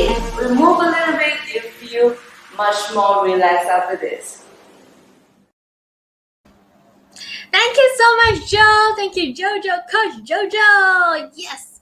Celine says Jojo with enthusiasm. Okay. Yes. All right. So if you love Jojo, please go and follow, go and like her Facebook account, her Instagram account. Okay, you can actually see it right here at the banner down below. This is her account ID, her Jojo Pilates _IFBB_pro. This is her Instagram account. Her Facebook account will be Josephine_IFBB Pro MY. Okay, go and like and go and follow her. Okay, please go and support Coach Josephine Young. So how was the session for all of you? Was it good on a motivating Monday here? Okay, was the earlier session, the chatting session with Alfred, our chatting session with Kaylee, was it good for all of you? Do you guys like it? Do you guys like it that we get to talk to them, you know, on a personal level? We get to know, especially we get to know about Alfred's insecurities. How is he afraid of heights? See, I'm just gonna keep bringing that up. I'm sorry, Alfred. Okay, but at least there's nothing to be afraid, to be ashamed or afraid of. Okay, at least we are true to ourselves. We know that what are our insecurities here today, and we are open to that. So guys, and I know earlier on we also have Joe was also sharing to us what is her insecurities. She was afraid of ghosts. So let us know, okay? Let us know what are your insecurities as well. For me, it is also afraid of heights, but me, I'm not as bad as Alfred. I could still see, you know, far ahead, but I can't see downwards. You know, mine is like if I were to go to a shopping mall and you would ask me to take the escalator. And it's usually escalator, when you look down, it's pretty scary, right? Especially if you're on the 3rd or 4th floor. So for me, I think my limit is like 3rd or 4th floor. I do not want to look down. I rather look straight, look far, you know, and like let me quickly reach the 2nd floor. Yeah, that's for me. That's my experience of afraid of heights, okay?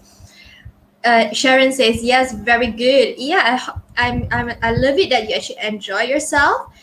Sheila says, hi Jojo, good stretching there. Hello Sheila, thank you so much for joining us here again in our 100x Entrepreneur Summit. It was good to have you again in our summit, and of course you are here supporting us as well. Thank you so much, Sheila. All right, ladies and gentlemen, we are ready for the next session here today, which is the topic of why startup failed. Now, a lot of people in this journey, entrepreneurship journey, I know we have actually tried, we start, but some of us were not so lucky. It ended up fail. Okay. So if you want to know why did your startup fail or how to actually make it better, okay, we have actually invited a speaker here today to share with us on this topic. He is Teck Hooi. So Teck Hooi is a chartered accountant and fellow member of the Association of Chartered Certified Accountants, ACCA. He has over 20 years of experience as a qualified accountant in a professional and commercial environment with a keen eye on financial reporting, planning, change management, and resource management. He started his career in 1998 as an auditor and was involved in many corporate finance exercises, which include due diligence audits, special audits, and IPOs. Now, Teck Hooi has diverse business exposure, namely engineering, manufacturing, plantation, retail, fashion, and business consultancy. He is also actively involved in corporate financial management, planning and reporting, investment portfolios, and joint venture management. These 2 decades allowed Teck Hooi to see himself working with various cultures and business environment across the globe. Besides Malaysia and Southeast Asian neighbors, he has hands-on experience working with China, US, India, Pakistan, and Poland. So, ladies and gentlemen, let's check out this topic, Why Startup Failed by Teck Hooi.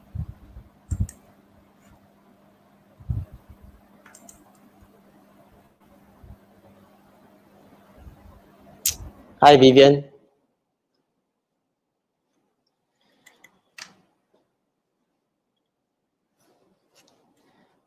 Hi, good afternoon. I guess I hope it's not too much for lunch. 2 p.m. is always a challenging a moment to conduct any sessions. So I'm going to make it a little bit more engaging. Okay, and I will need you to type whatever that come across you. Just type in the comment column. I will find ways to answer. If I can't do it during the session, perhaps after the sharing, and me and Vivian will go through that chat together with all of you again. Okay, first of all, can I have next slide, please? Sorry, I'm not able to control the slide. Something is not right with my MacBook. Okay, as mentioned by Vivian, my experience as a chartered accountant back 20 years allows me to go through a lot of up and down of businesses. Basically of companies, when you say they are doing well, that means the company is either doing very well in sales, in profit, and also cash flow. Okay, meaning they are good in that way. So when company close down, they are not doing well. So financial usually is a yardstick. It's a yardstick to measure whether a company is doing well or not. So I happen to always be the one that know this before everybody else, because I believe financial is always an outcome of a poor decision. So once financial show you the symptom, you probably will know what will happen next already. So as a financial guy, I kind of like my job because I'm a very analytical person, but at the same time, I hate my job because I won't be able to take part in decision making. So towards the end of my career, back to 2011, okay, I start to join a small company instead of working with all the big public listed companies. I start joining a small company and involve myself in operation and start to believe and see how financial guy can eventually take part and help in business. That's where I got my business acumen and I become very active in business development. So to cut the story short, why me? Okay, why am I speaking on this topic? I believe I should be the best person to speak with this topic because I gone through the up and down of whether you call it a big company, a listed company, a medium company, or even a small company, or even a startup on my own. So can I have the next slide, please? If I am to share with you why I'm the person who is supposed to be the best person to speak in this topic, it was because back in 2006, okay, back in 2006, it's a little bit of history of me. Back in 2006, I have completed my about 6-7 years working with a public listed company as a financial manager. I thought I was doing well. I know quite many things. I involved in setting up business. I involved in closing down business. I involved in a lot of corporate exercise. I should be very good in my work. So I decided to quit and jump into entrepreneurship. I started a company back in 2006, which I was quite arrogant. I call myself a business mentor, or I call myself a corporate mentor, which I think I am able to help businesses. So be able to give them advice and consultancies. So the story doesn't go very long. Eventually, only about 8 months, I got to fold up the company for a very simple reason, because I jumped into business without knowing what to expect. I thought technically I'm good, people will come to me, customer will come to me. But eventually I failed very badly, because back in 2007, I'm not sure whether you already started work. There is no social media, and I think internet at the time was only TMNet 1515, if you still know what is 1515. So there are basically very little options for you to promote your product and services. And being a startup, I don't have enough budget. I borrow money from the bank. I borrow a personal loan of about 60,000 from HSBC, and I started to decorate my office. I ran an office because at that time there's no co-working space. So I ran an office. I decorated the office. I bought furniture, computer. So almost 60,000 gone in the setup. And the rest of the 9 months, I survived by my own credit cards. So yes, not far. 9 months, I end up, I have used up all the 3 credit cards. I owe the bank. I cannot afford to pay the loan. I failed my first venture. So I went back to business, went back to employment.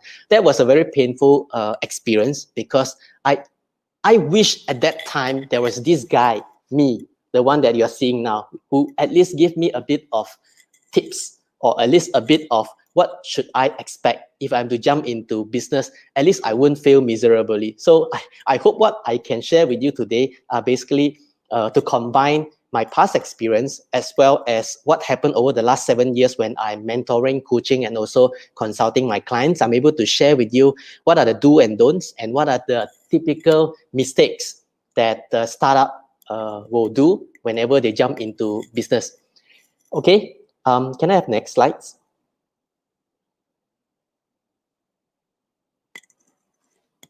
Okay, first of all, when I use the word startups, I need all of you to understand the cycle of business. Okay, can I have the images? So first of all, when you go into business, you always imagine that you want to play safe. You don't want to jump into business so fast. You're probably working on a full-time, and you try to do a side hustle. So this is what we call freelance. It's always begin with a nice idea where you want to be a bit more safe rather than too aggressive. So what normally we see are people who are working on a full-time 9 to 5, but on a part-time basis, on a weekend basis, they do their side hustle. With internet today, with social media, it makes it so easy. You can eventually own a website or a social media account, and you can start your business already. So freelancers are everywhere nowadays. You can see there are many freelancers, especially during MCO. But then next, when you go through that process, the taste of success, because you successfully sold some products and services, you realize you're able to do it more. So that's where you start to think, why don't I quit my job and start a business? That's where a startup will happen. What happened here is you basically quit your 9 to 5 job. You probably form a sole proprietorship or join someone to form a partnership, and you go into a business arrangement where you either go online or you go offline. That is where you start a business. That is where we say you are a startup. Okay, basically you are just the beginning, usually the first 2 years of your venture. Next.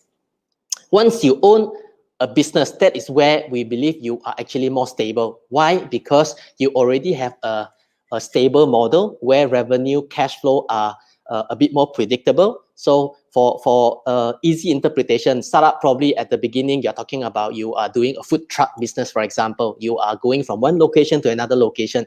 But finally, you realize the best location for you are somewhere in SS2. So you start to rent a shop, and you start to decorate and start your business there. You own a business, a proper way of running a business. You hire people, you do your marketing. That is where you already jump to the next level. You become a business owner. And until you realize that you need to grow the business, the scale and also the expansion thought come into place, that is where you start to build a team.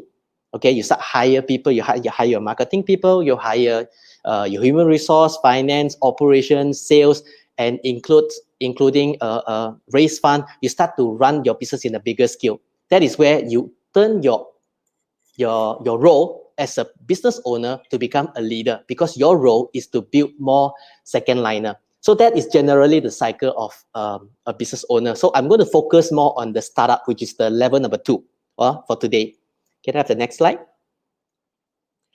Now, can I have a comment, okay, from all of you in the comment section? I may not be able to answer immediately, but I'm going to take that question later on. Can you tell me, share with me your view as whether entrepreneurship, can you teach entrepreneurship? Can entrepreneurship be taught?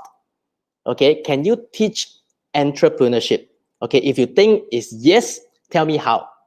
If you think no, you can't teach entrepreneurship, tell me why. Okay, just put in your comment column and let me know what is your thought. Okay, and okay, the reason why I ask this question is when I started my business 7 years ago. Okay, and I have this in mind. I thought entrepreneurship is something like a DNA. If you have it, you have it. If you don't have it, there's no way you can make it. So don't waste time. I thought so because I failed miserably back in 2005. I thought I was doing well, but then I got to assume that I don't have the DNA at that time. Okay, therefore I failed miserably. So I didn't do my homework and therefore I failed miserably. So I was very confused whether am I actually do not have the DNA or actually I do not have enough knowledge. So that is where when I started my consulting 7 years ago, again, I do the same business. I started in 2014 and I realized that I got to fix this problem, because if I don't fix this, I'm not able to continue my journey. So I kind of try to give myself some assumption. Okay, I ask myself this question: if I'm not able to teach entrepreneurship, meaning businessmen are all born, okay, they are good because they have the DNA. But I see so many second gen, third gen that is failed the business. So I kind of don't quite believe it's a DNA that makes a difference. So then I ask myself, if it can be taught, who should be the best person to teach? Because to be very honest, I kind of give up with our current education system. If you ask me, our education system currently are not teaching what you need.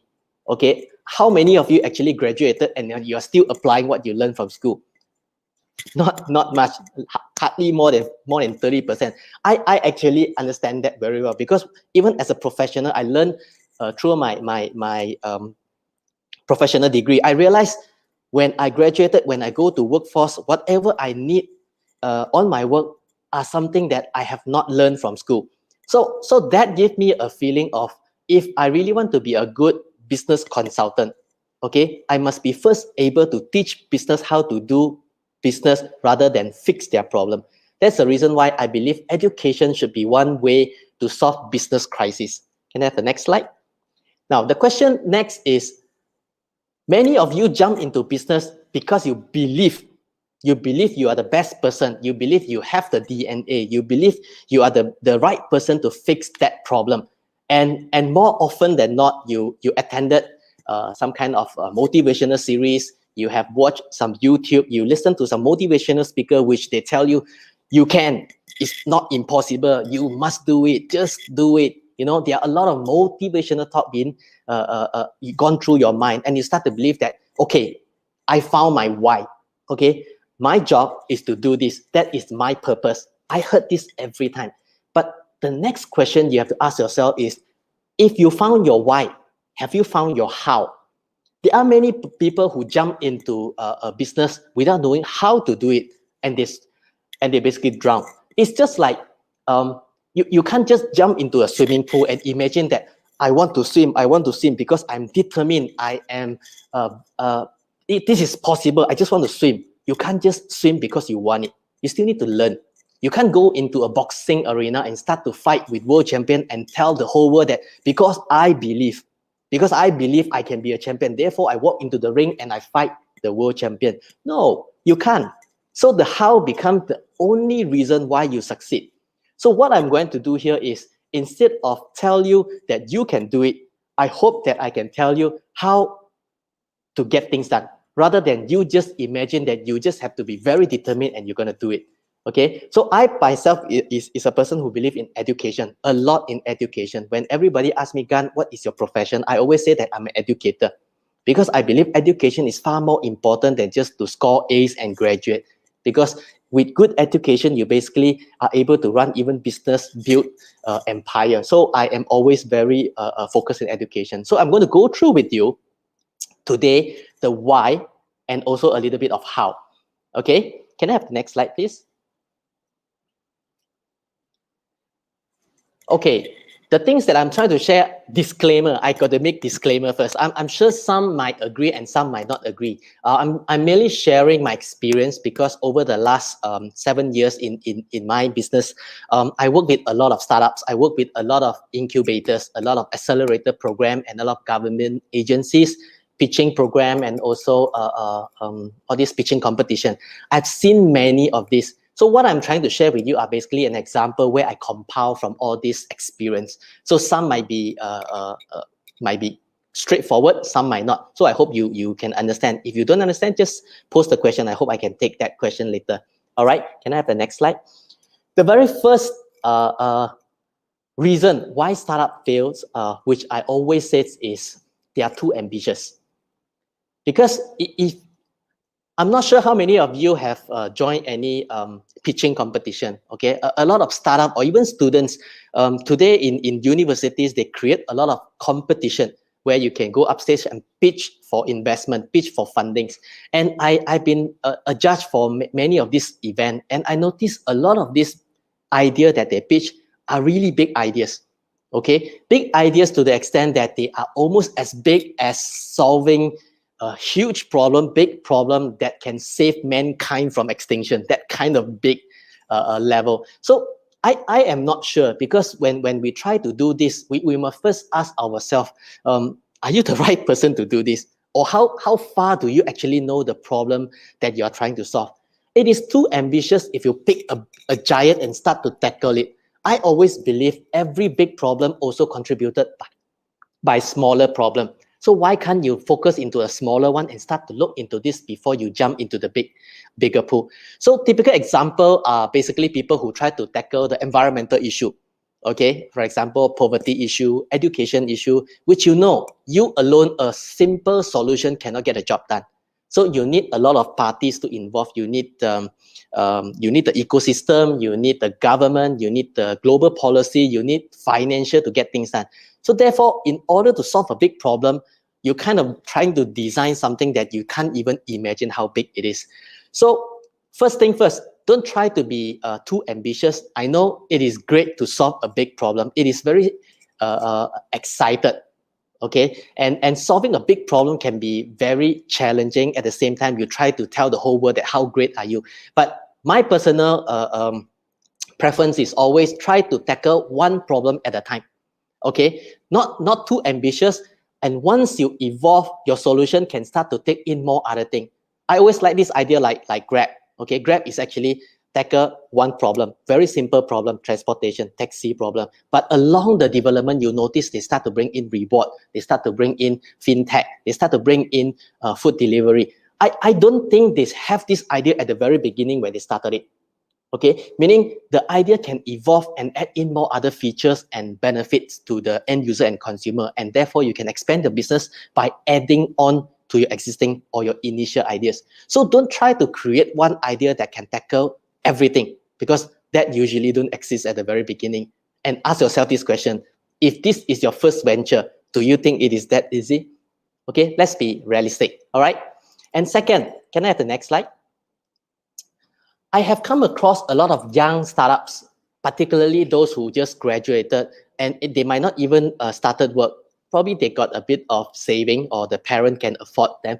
They always have this idea to start something great with the idea to sell it very quickly. Okay, they have seen a lot of example where you start a tech business and eventually, you're bought over by Facebook, by Google, by Apple, because your idea is brilliant. So there are a lot of such story happen around us. Okay, so a lot of startup will always aim that as their objective. You know, when I want to start a business, I want to eventually cash out as early as I can. Best, I sell it to tech company because they can always pay a handsome a price to buy my ideas. And that actually is something that I personally don't quite like it, because to me, to start a business, we go back to the very fundamental. It is to solve a problem, okay? To solve a problem or to create value. And it can't be overnight things are sorted out. So you need time to get your idea so-called proven. You got to make sure it is commercially viable, and is important to be more sustainable. You can't just simply create an idea and start to knock the door and say, I have this great idea. Okay, I have done some research, I've done some survey, this is my proposal, this is my pitch deck, invest. Okay, that kind of startup to me, actually, I don't quite like it. It's not that not okay, it's just if you want to run a business, make sure you are involved. If your idea is not even commercialized, I would say, please don't try this. Okay, I will prefer you have an idea, at least do a small test, get the idea materialized, and start to acquire your customer. Make sure it is revenue model is correct, and you start to generate profit. At least it is a proven idea, and it's a proven business model before you talk about want to cash out. Okay, so I know a lot of gurus always say start with the end goal in mind. I can understand that, but if we over focus on the end goal, we will forget, and we will basically ignore what is important now. So my advice to you is still focus on the fundamental. At the early stage, there are many things that you have to tackle. Don't focus on the cash out first. Okay, can I have the next slide? Okay, the next one is basically talking about poor business model. I run this company called ICFO, and we are basically a CFO on the run. We outsource our CFO services to SME, and one of the major services besides the outsource of CFO is basically to redesign business model. What do you mean by redesign business model? You know, traditional way of running a business is always about buy and sell. Okay, you buy a product, you sell a product, you hire a staff, you provide a service, which is very traditional. But today we know that business is not that simple anymore. It is very complicated. Therefore, business model is where you got to spend a bit more time. You must understand certain business sales are great, but very poor cash flow. There are certain business where sales doesn't look okay, but there are a lot of side cash coming in. And certain business, they basically burn a lot of cash basically to acquire data. So you must understand what kind of business model you have designed to your company. Okay, and usually I will always tell them, when you design a business model, try to understand a very simple fundamental. Okay, when you start a business, what is your end goal? Your end goal is to make money, whether it is to sell it to your potential investor or to make money from your operating activity, meaning it has to be money making. But a lot of business models are focused up to the level of sales. Why? Because they believe that when my product can sell, when my services and solution can sell, it is actually a good model. I'm not saying it's wrong, okay? But at the end of the day, we understand in business, business is like an engine, a gigantic engine. You need cash flow as a fuel to run. You need to hire people, you need to run your operation, you need the space, you need to do marketing, you need to buy material, you need cash flow. At the end of the day, whenever anyone asks me what is the single most important thing in a business model, I will always tell them cash flow. Okay, even if your company is not making profit on the paper, but you still need healthy cash flow. Imagine if you have a company that have brilliant sales, a lot of profit, 50-60% PAT, but there's no cash flow, you still die. You cannot pay your salary, you cannot pay your rental, you cannot pay supplier, you still die. But imagine a company with huge losses, but they still have cash flow, handsome cash flow, a lot of cash in the bank. They can still survive, probably less attractive to the investors, but they survive. So meaning in running a business, survivorship depends on cash flow. Okay, so when you run a business, design a business model, first thing first, you must understand, are your business basically survive based on a number that you cannot utilize, for example, profit? Or are you actually designed to make sure you have the cool hard cash that you can use? One of a typical example, if you notice, is I wouldn't say it's a poor business model. I realize that there are a lot of good people nowadays, especially young people. They are very passionate in doing some social work. They created a lot of activities, a lot of movement, try to either help the animals, help the environment, help the poor. What they are trying to do is to do good thing, okay, social work. So therefore, there are these social enterprises that is mushrooming over the last many years, maybe like 3-4 years. But the question with all these social enterprise is always be the business model issue, because when they are trying to do a lot of good work, they need cash flow. But the current business, the operation selling and buying doesn't give them enough. And therefore, they rely a lot on donation, on the government funding or grant. That is where they start. They start in a situation where I cannot move the business if there is no contribution from external parties. Why do they need external parties contribution? Because their operating activity do not generate enough cash flow for them. And therefore, they need help from the public, from the government. So to me, it is a good business because they are doing social work. But as a financial guy, from the economic standpoint, I say it doesn't make economic sense, because social enterprise is still an enterprise. If you are over-focused on the social work, you ignore the importance of being an enterprise. So therefore, I always advise, I've been advising a few social enterprise, I always have to change their mindset to tell them, look, I know you're trying to do a good social work. You're trying to help people. You're trying to help the environment, solve problems. But at the same time, you must understand, if your business die, all this will die together with you. Therefore, you must fix your business model before you talk about helping people. Just like when you're in the airplane, why you have to take the life, what do you call it, life jacket before you take care of the kids or the old people? Because if you can't handle and take care of yourself, you can't help others. So business model are the same. Okay, if you want to help others, make sure you have enough cash flow. Okay, can I have the next slide? Okay, next slide. Actually, I relate this a lot when I was at the early stage of my startup. I'm sure all of you are also the same. You know, when you are working, like for example, 10 years in a corporate, now you have an opportunity to start your business. And you have a lot of friends those days will come and knock your door and say, hey, Gan, you've been doing this all this while. Maybe I have this project. Are you keen to take together with me? You know, I give you an example. When I first started ICFO back in 2014, in 2014 alone, I actually took up 2 assignments. One assignment was a friend who actually bought over a factory, okay, a factory, and he said, Gan, I bought this factory. I need your help to revamp, okay, to redesign the model, and also at the same time, let's do something different, because this is something that he's very passionate. It's something to do with sauce. So I said, no, it's a little bit different from what I'm doing, because I'm supposed to do advisory job. I don't go into operation. He said, no, this is different. This is unique. It's going to be very fun. Let's do this together. So I thought it's a good friend. I feel like, okay, there's an obligation. So I actually joined him. And I realized by the time I involved too much in that operation, I start to neglect my customer. And my customer always say, hey, again, I will try to call you, but you seems not around. You are busy with something else. And that's where I realized that when I am too much focused on things that is not within my core, I will always tend to lose my focus. The keyword is focus.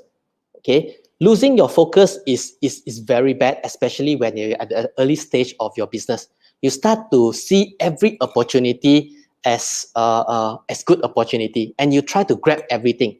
But understand this: you have limited capacity, which is time. Set aside, you have money, you have people, but you still have 24 hours. You can't have more than that. So what you need to do is to make sure that 24 hour is make full use and in good use. If you're going to spread so thin, end up you're going to take care of so many things, and worse is if these are not related. You're going to waste all your energy in doing unnecessary stuff. That is where I notice a lot of young startup, they always like good idea, because when they see good idea, they start jump in, and they saw another idea, they jump in again, but without realizing the first idea that they started is still a work in progress.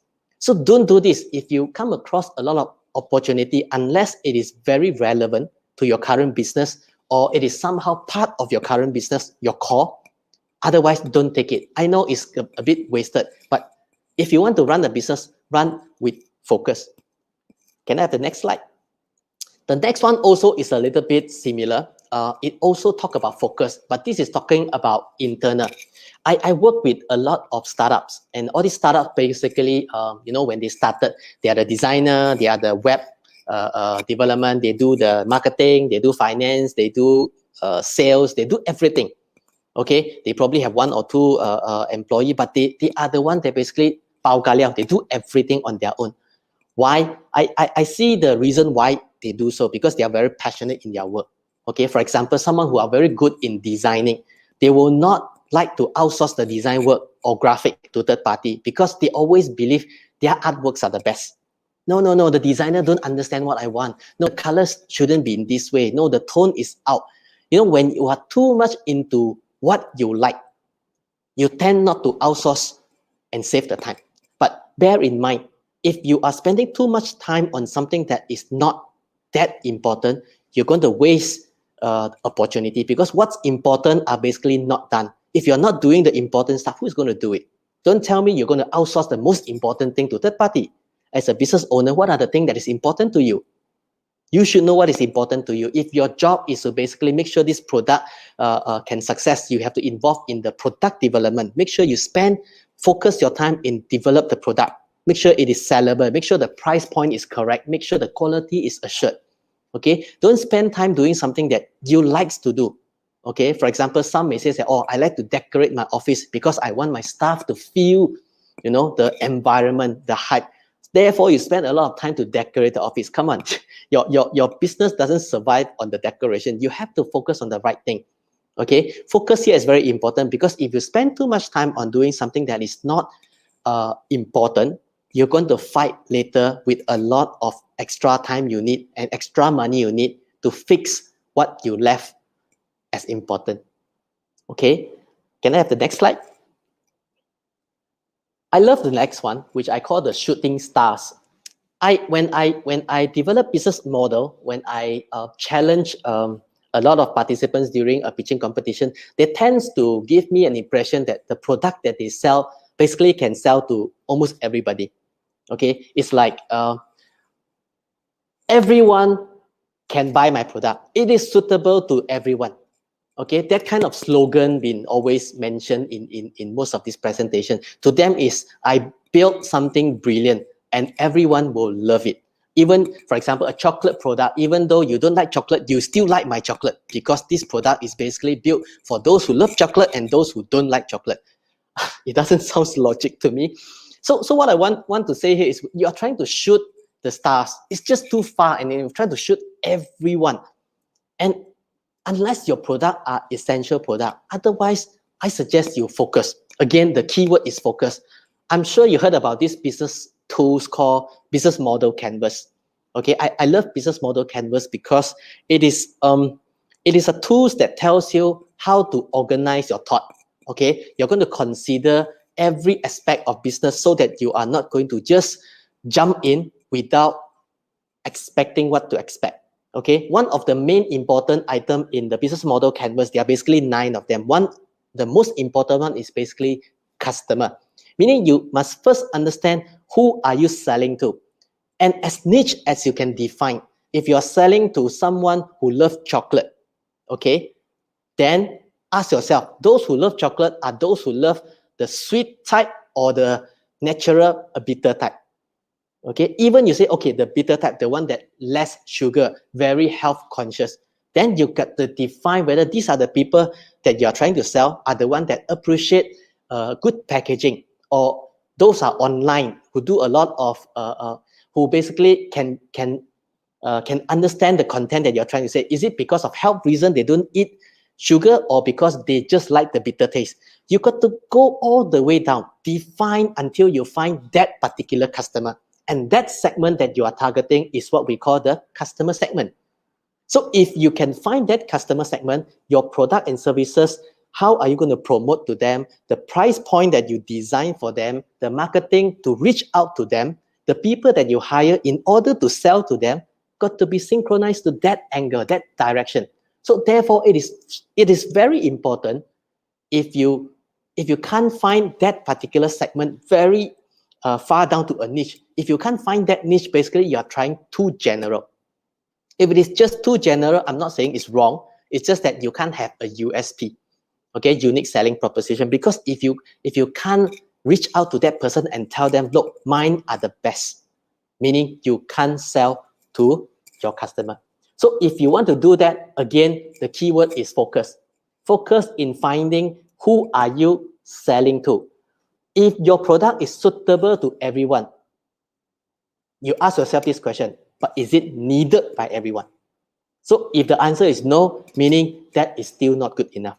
Okay, at the end of the day, don't think about how great your product is. The problem with us, a lot of startup, is we always say that our product is the best. Our services are the best. What is your USP? Oh, my USP is we are very focused in customer service. We entertain our customer. We make sure customer basically are not left out. Come on, you're supposed to do that, even though any companies are supposed to do that. So that's not a USP. That is something given. Okay, so don't use that kind of line as your USP, because generally everyone use that.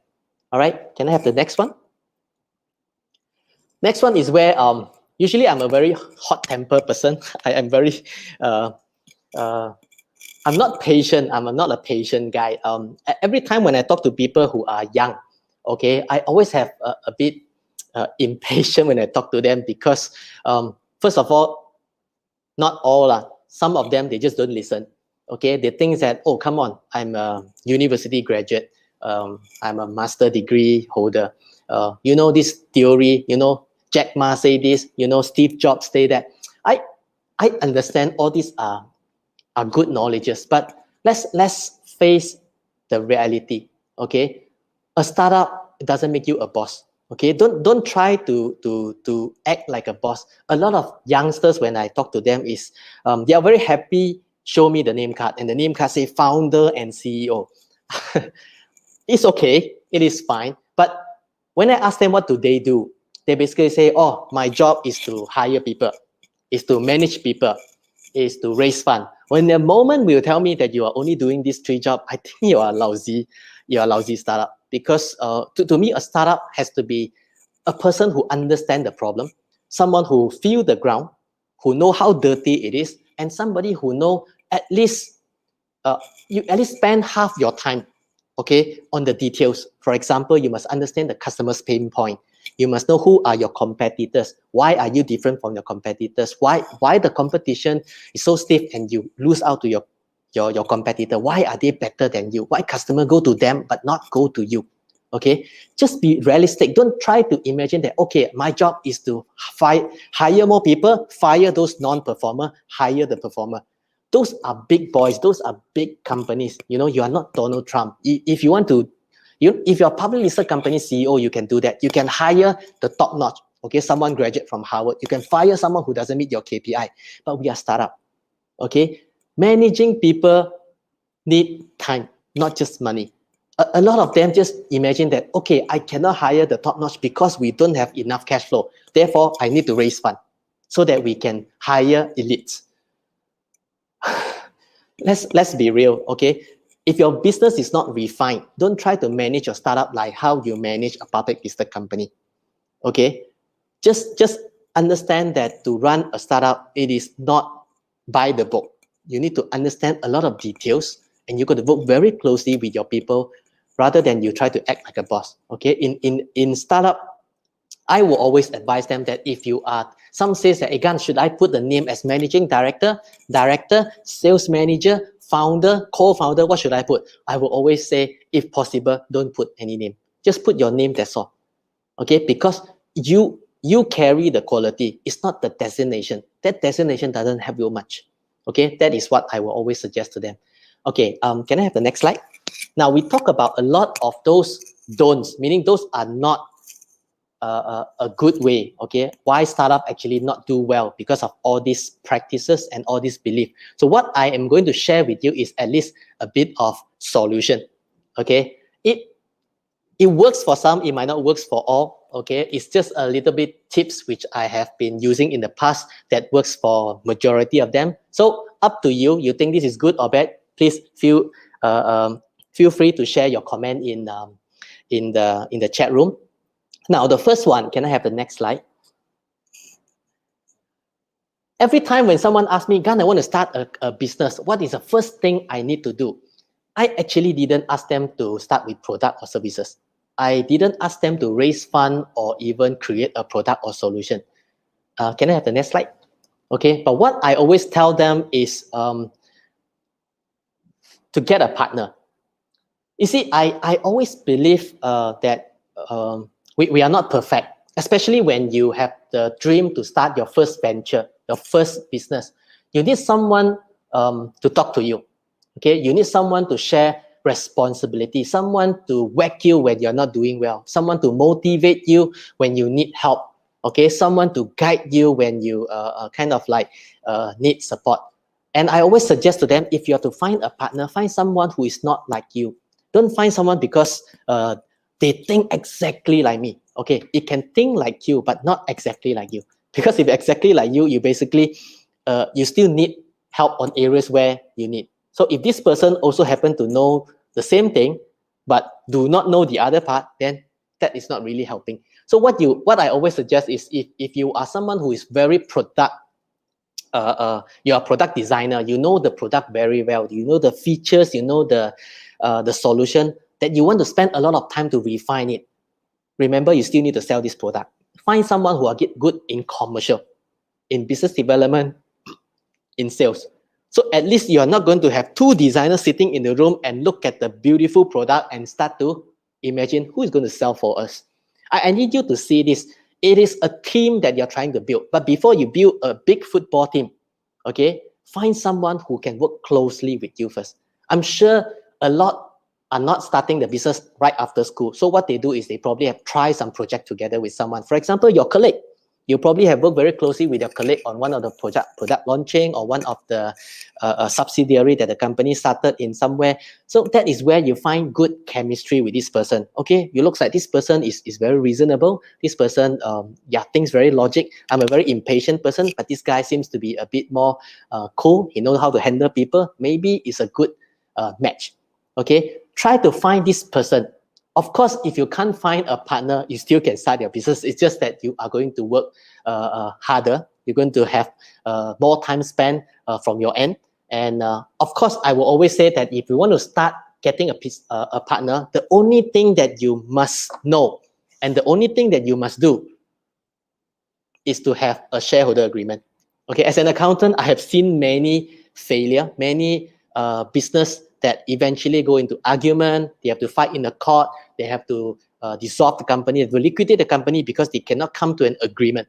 Okay, no matter how much you trust this partner, okay, you still need the black and white. Okay, don't try to imagine that I trust this guy. Okay, I recently have an encounter of a startup who came to me and they have 8 partners. Okay, 8 partners, and the founder that actually spent most of his time in the business is only 16%. Okay, the rest is a combination. So according to him, there is no single larger shareholder. So it is quite safe because no one can play monkey. But at the same time, he also realized that he single-handedly cannot do anything because he, being the sole person that started this idea, got to listen to the other 7%. Okay, and this 7%, they are not even full-timer. They are all working somewhere else. So in order to get them to come for a meeting is already so difficult. So to get things done is, again, very difficult. And they can only meet like over the weekend or after working hour. You know, when you run a business, you need to solve the problem. You need instant decision. So when you come to that kind of situation, it's very tiring. So the next thing that I tell you, if you want to get a partner, get one first. Don't try to be very ambitious. Get many. Okay, especially when you're from school, you know, before you graduate, say, hey, let's all start a business. 10 of us, let's put 10,000 each. Okay, don't do that because at the end of the day, friend is friend. Don't lose friendship because of business disagreement. Okay, get a partner, need a bit more time. Don't just jump in because you trust that person. You know, my boss used to tell me this one, my ex-boss used to tell me this one. When you trust someone, do you believe someone? Trust and belief are different.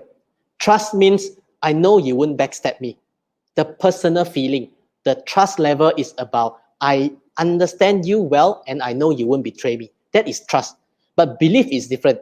Belief is about technical. You are not a financial guy. I don't believe you can solve the financial issue. So again, when you try to bring someone that you trust into business, but knowing that technically this person cannot solve the problem, you're going to create problem for you in future. Because at the end of the day, you're going to stuck in between. As a friend, I trust him, but he's not getting things done. So what are you going to do? Are you going to just fire your friend? So don't do that. When you get a partner, make sure you get someone technically reasonable and also you can trust that person. So both has to be considered. Don't just jump in and say, I'm going to trust you. Let's set a partnership. Don't do that. Next one.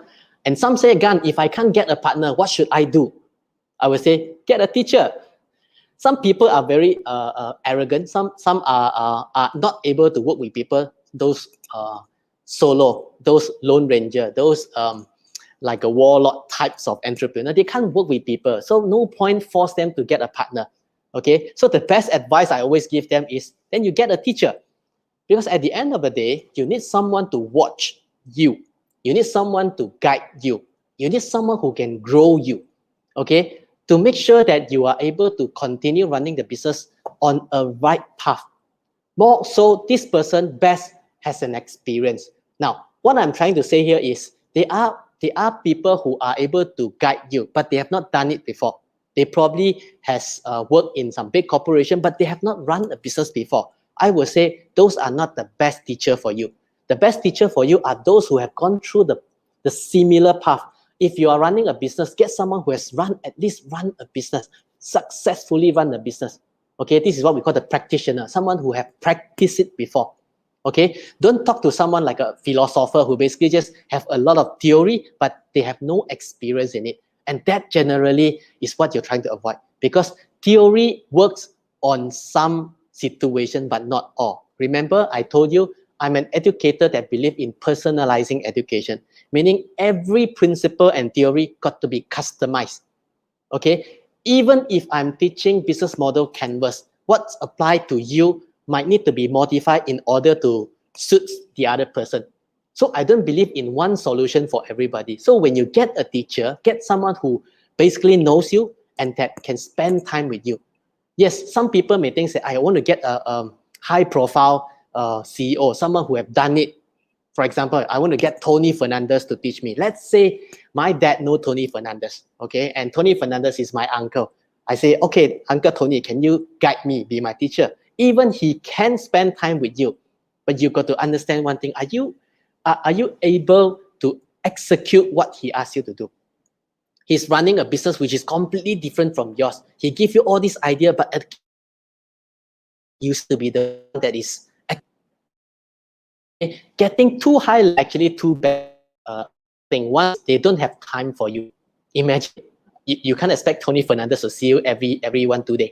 Okay, he's a very busy person, or even WhatsApp or phone call, still not that possible because he's a very busy person. Second is try to understand the different nature. Okay, some says that if I'm running a service type of business, I want to talk to someone who has run a service business before. Fair. Okay, I'm running a F&B business. Best talk to someone who have F&B experience before. Fair, because they have gone through that and it's easier for them to relate to you. Then one thing that I have to tell you is, if you are talking to someone, I'm not discriminate. They are someone who have done it before, but too long ago. For example, a retiree who have done it many years ago, retired for 10, 20 years already. The challenge here is the environment exists at their time are very different from today. Just like what I am trying to say here. Yes, 2007, I failed. Okay, because at that time, social media wasn't there. But if I'm using that experience to teach people now, I won't be able to teach you because I have never experienced social media at that time. So you must talk to someone who have done it, who are currently and more relatable to your nature. And that should be a better teacher for you. Okay, can I have the next slide? I have come across many startup who says that, we have achieved this milestone. Always when you come to a competition, we says, have you sell your product to 100 customers? Okay, have you sell your solution to at least 100 customers? And yes, it's a milestone. It's a good milestone that we use to measure whether are you doing a good job or not. But then you must also understand that 100 customers, are they your friends and family, or are they entirely strangers? You see, I like the idea of selling to strangers than family for only one simple reason. Because stranger can be very honest and upfront, give you a good feedback. Imagine if you're selling to your uncle. Let's say you built, you started a chocolate product, organic, without sugar, very bitter, and to you is considered top quality. You sell to your uncle. Even it's not nice, your uncle wouldn't say lousy. He will say, it's not bad, it's something unique, the taste is good. You sell to your auntie, it's going to say something similar because it's your friends and family. They don't want to hurt you.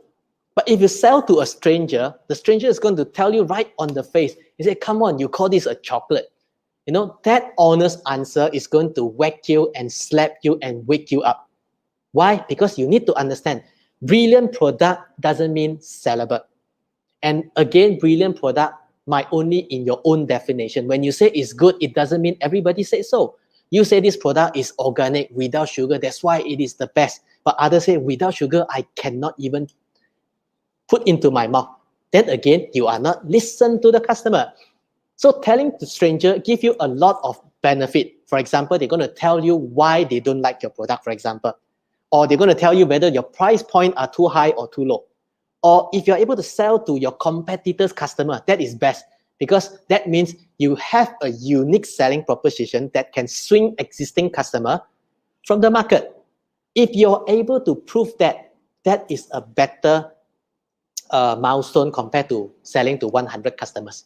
Okay, at the end of the day, you must know how to handle rejection. Okay, when customer feedback to you when they don't like your product, basically it means your product are still not good enough. Okay, don't go into the market full force when your product are still not at a reasonable level when it comes to quality and acceptance. Okay, that's what I'm trying to say. Sell to strangers. Okay, next one. Can I have the slide? This one is actually very important. One of the reasons why I failed back in 2007 was because of this. Because I thought I have good technical, so I basically have an office, and I thought my friends and family will recommend customers to me. Two mistakes. First mistake was, my friends are basically all at the employment level at that time, so they can't recommend any bosses to me. Second was because I only know a very small group of people. My network is very small because they are basically accountants. Okay, I come from a accounting profession, so people that I know are usually accountants. So my network are very small. I don't have a chance to meet other people, to know other profession and other business owner. And for me to be able to promote my product, I need to at least know more than my current network. So for all the startup who basically have a plan to start your business, always try to understand this. You have to explore meaningful network. Why I mean by meaningful network? Meaningful means it is the network that can help you to grow, be it your knowledge, your business, or your solution. Don't try to go into a network because it is fun. This network always have a lot of, for example, a lot of party. Every weekend they have party. Or this network, they always have a lot of sports game. Or this network, they always meet in overseas. They travel, they have drinks. So don't join this kind of network, especially when you're at a startup level, because very likely you're going to lose focus. You're going to be distracted. Okay, join a network or a community that basically can help you to improve your knowledge as a business person. Okay, people there must be very focused. Focus in what? Focus in business. Focus in running your business, refining ideas, solving problem. The network must somehow related, okay, or relevant to your business. That it makes sense. So choose wisely. Don't just simply join network. Join a lot of association. And there are a lot of associations where you just sign up, be a member, but you are either not able to appreciate the activities, or neither you are actually have time to take part in the activity. So don't go with too many. Find one or two. Probably 100X is one of the good community that you should consider, because I think they are very focusing in learning. I like learning because with knowledge, basically you can do many wonders. That lead me to the last slides, which is can I have the last slide? Which is learning. I think you have to agree with me that the most successful people today in the world, the richest men in the world, are also learning every day. They make it a habit to read books. How many books they have to read in a year? They listen to podcasts. They attended conferences. They attend training. They talk to wise men for a very simple reason, because they know they need to know more. What they are able to have today, to have the idea to run the business, can only bring them to this level. In order to break through, you need to fit in more knowledges and idea. So whether it is technical, whether it is soft skill, or whether these are tools related, okay, to help you to speed up your work, you need to know. As a startup, it's very easy for us, because by attending conferences, workshop, you choose. Of course, when I say choose, meaning you choose what relevance to you. Don't go to something that is okay, superficial, or don't go to somewhere where they are more talking about all the more. Again, I'm not against motivational talk. It's just that not too much. Okay, you need sometimes you need to be motivated, but not overdoing it. Okay, at the end, it's still the how that matters. So go to conferences, workshop, or even attend training that give you technical skill, how to get things done. For example, you do not know how to design. Go to a workshop that teach you how to use some tools, for example, Canva, to do a design, because that is actually cut down your cost spend on design and also speed up your work. And if you can't do business planning, okay, go to a workshop, find out how to do a proper business planning, how to do a pitch deck, okay, how to do marketing, how to run ads, okay, how to interview people. These are good skills that you must master as a business owner, because remember, the last stage as a business owner is to become a leader. Your job is to identify the right talent, grow the talent, and eventually let the talent take over your job and you move to a higher level. So learning is something that you cannot avoid. So I suggest you put learning as one of your to-do lists. Okay, a to-do list means you have to make sure that give yourself what do you call a target. Every month I must read one book, for example. Okay, or every week I must listen to one podcast. Okay, or every year I must attend like 3 conference, 5 training. Set yourself a target, because you set target to sales, you set target to many things, but you have not set target to learning. Okay, I find it very sad, because learning is basically it's always a last item or last agenda in the list. Because always people say learning, you need to pay money, you need to spend money. We don't have the budget. Come on, if learning are able to bring the business to next level, it's able to improve your sales, it's going to bring your people together. Don't you think learning is very important? More so, there are many free learning available nowadays. So don't give yourself excuses.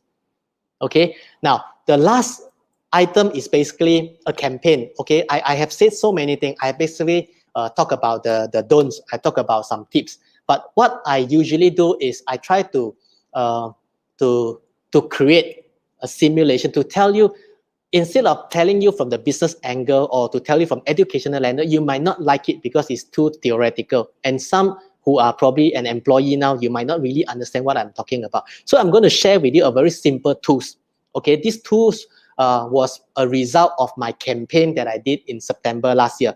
What happened here was, it was actually a campaign that I designed because of my 2 boys.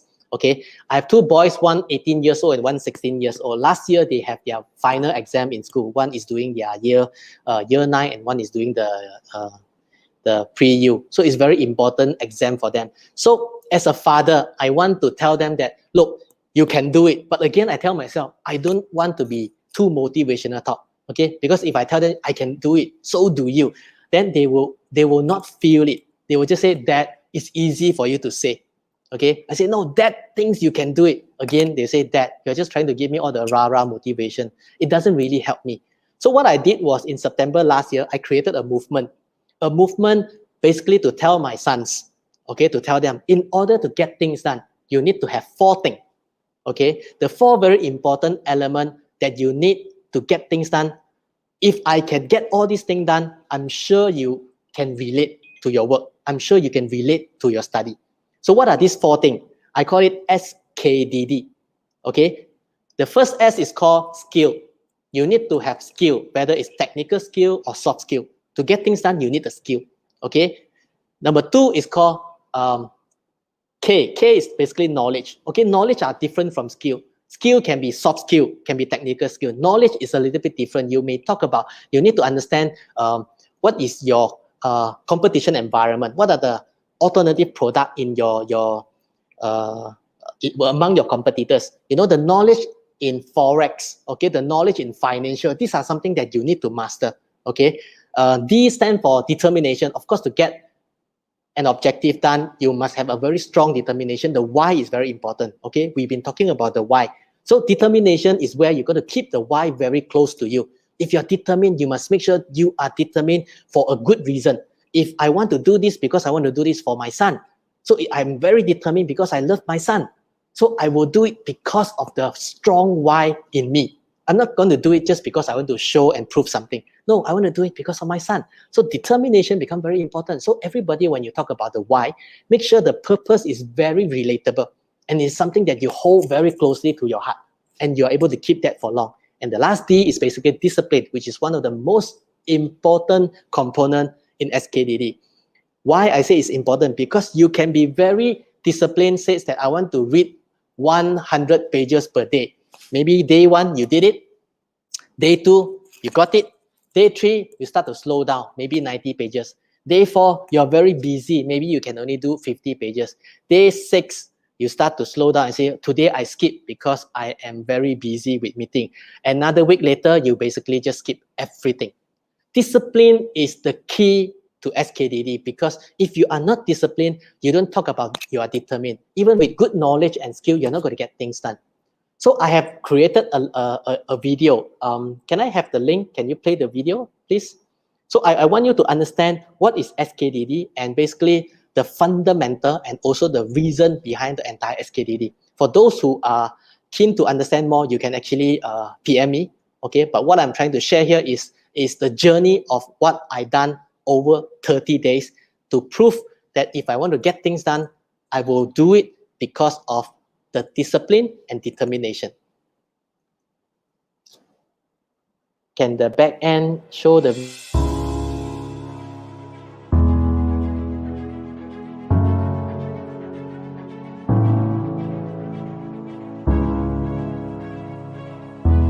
I want my boys to learn from the best, and I need to be that role model for them. This challenge is one of the ways for me to demonstrate to my boys that if I can do it, they can do it too. I want to put my determination and discipline to test. It is not just any challenge for me. It is a challenge to complete 10,000 reps in 30 days with one rule. I have to spread it equally to 333 reps a day. And no one has ever done this before. I'm going to create a history for my boys. It wasn't as easy as I thought. It is more than just jumping over the rope. It takes a lot of skills, determination, and discipline every single day. This challenge reflects a lot in our life. In life, it is not all about setting goals. It is about how you get there. Quitting always went through my mind, but my son kept me going, and that helped myself to push through despite my age and skepticism. I'm not going to stop when I'm tired or injured. I will stop when I'm done. Your body coordination, the jump, the swing speed, and the stamina. You need to know your body condition, how to avoid injury, find the best way to pace it. You know the outcome you want, you know your goal, and you need to stay focused and nail it. Doing it consistently for 30 days is to build a good habit and momentum as well. If you want something bad enough, find out the skills and knowledge that you need. Be determined and disciplined. Make that your challenge.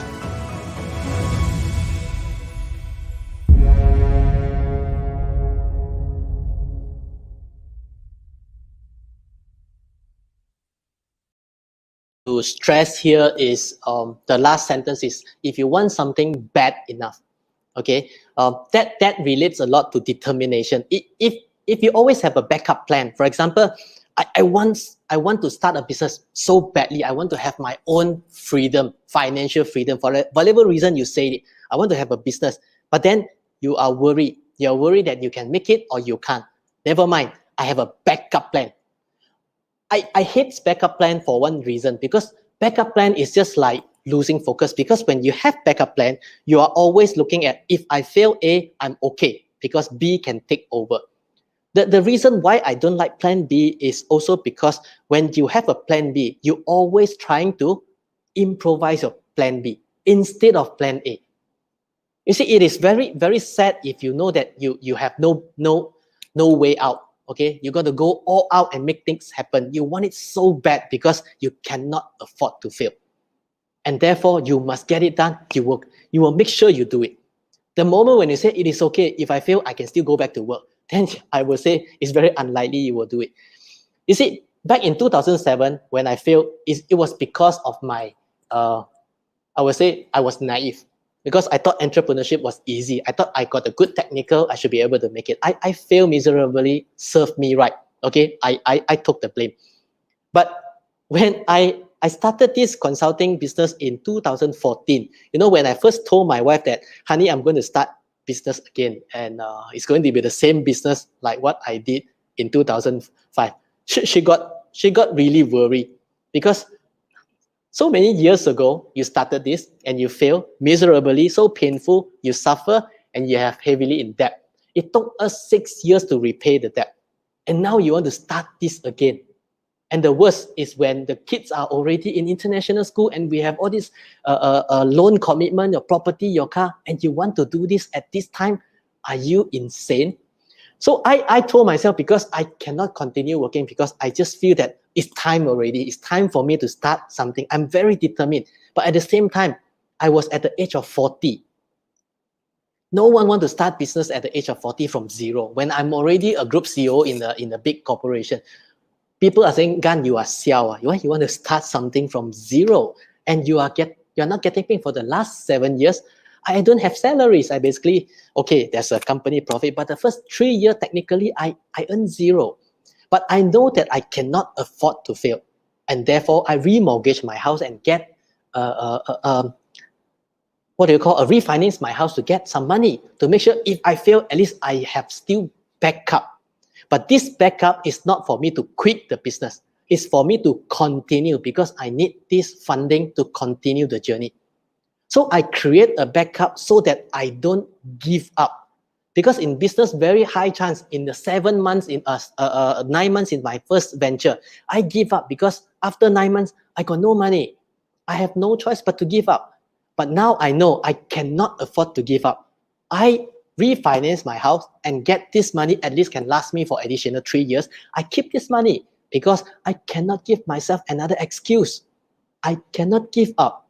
So if you are determined, if you want something really bad enough, you are going to find all ways, any ways to make sure you don't quit. Okay? So again, what I'm trying to share here are basically my personal journey and what I have seen over the last 7-8 years, and I really hope that that can be useful to you.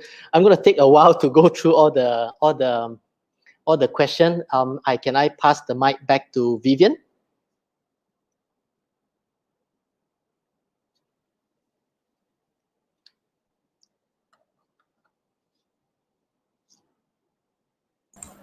Thank you so much, Captain.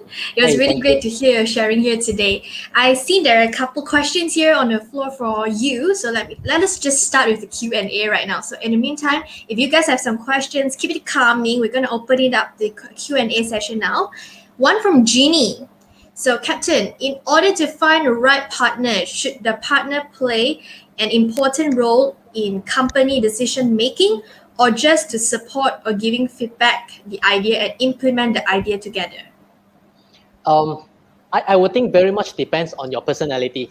Okay, I can give you an example like me. I'm a very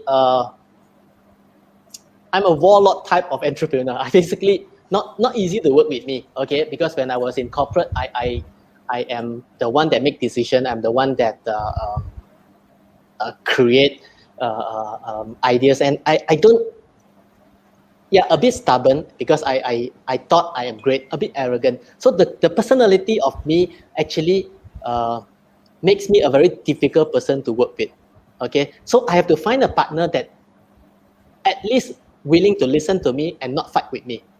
And my most of my partners, I have one, two, three, I have 4 partners in different businesses, and I must say thank them very much because they are very accommodative. They know basically I'm very driven, result driven, and I'm very determined. So when go into something that I'm very passionate, I usually don't give in. One of the example is there is this social enterprise that I actually co-found with my partners. My partner is actually 70% shareholder. Okay, she is 70% shareholder, and she's a young girl. She's only like 27 years old. And I started this venture with her 2 years ago. And I told her the only way I want to take part in this venture is I have to be a decision maker, even though I am only 30%.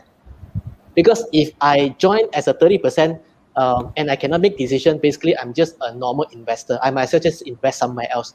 If I invest in your business, I want to be able to take part in decision making. So imagine if you are this lady, you're going to evaluate whether do I need Gan or not. If Gan has something that I need so much that he can bring this business to the next level, you are going to change your hierarchy.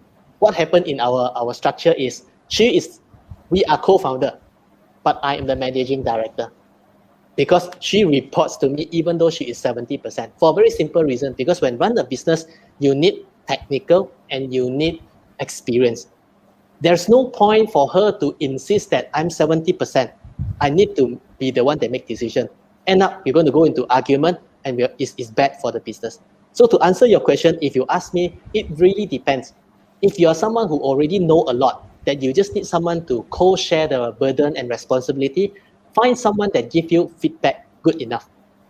If you think that you are still at the very early stage, learning stage, get an older partners so that they can also take pressure.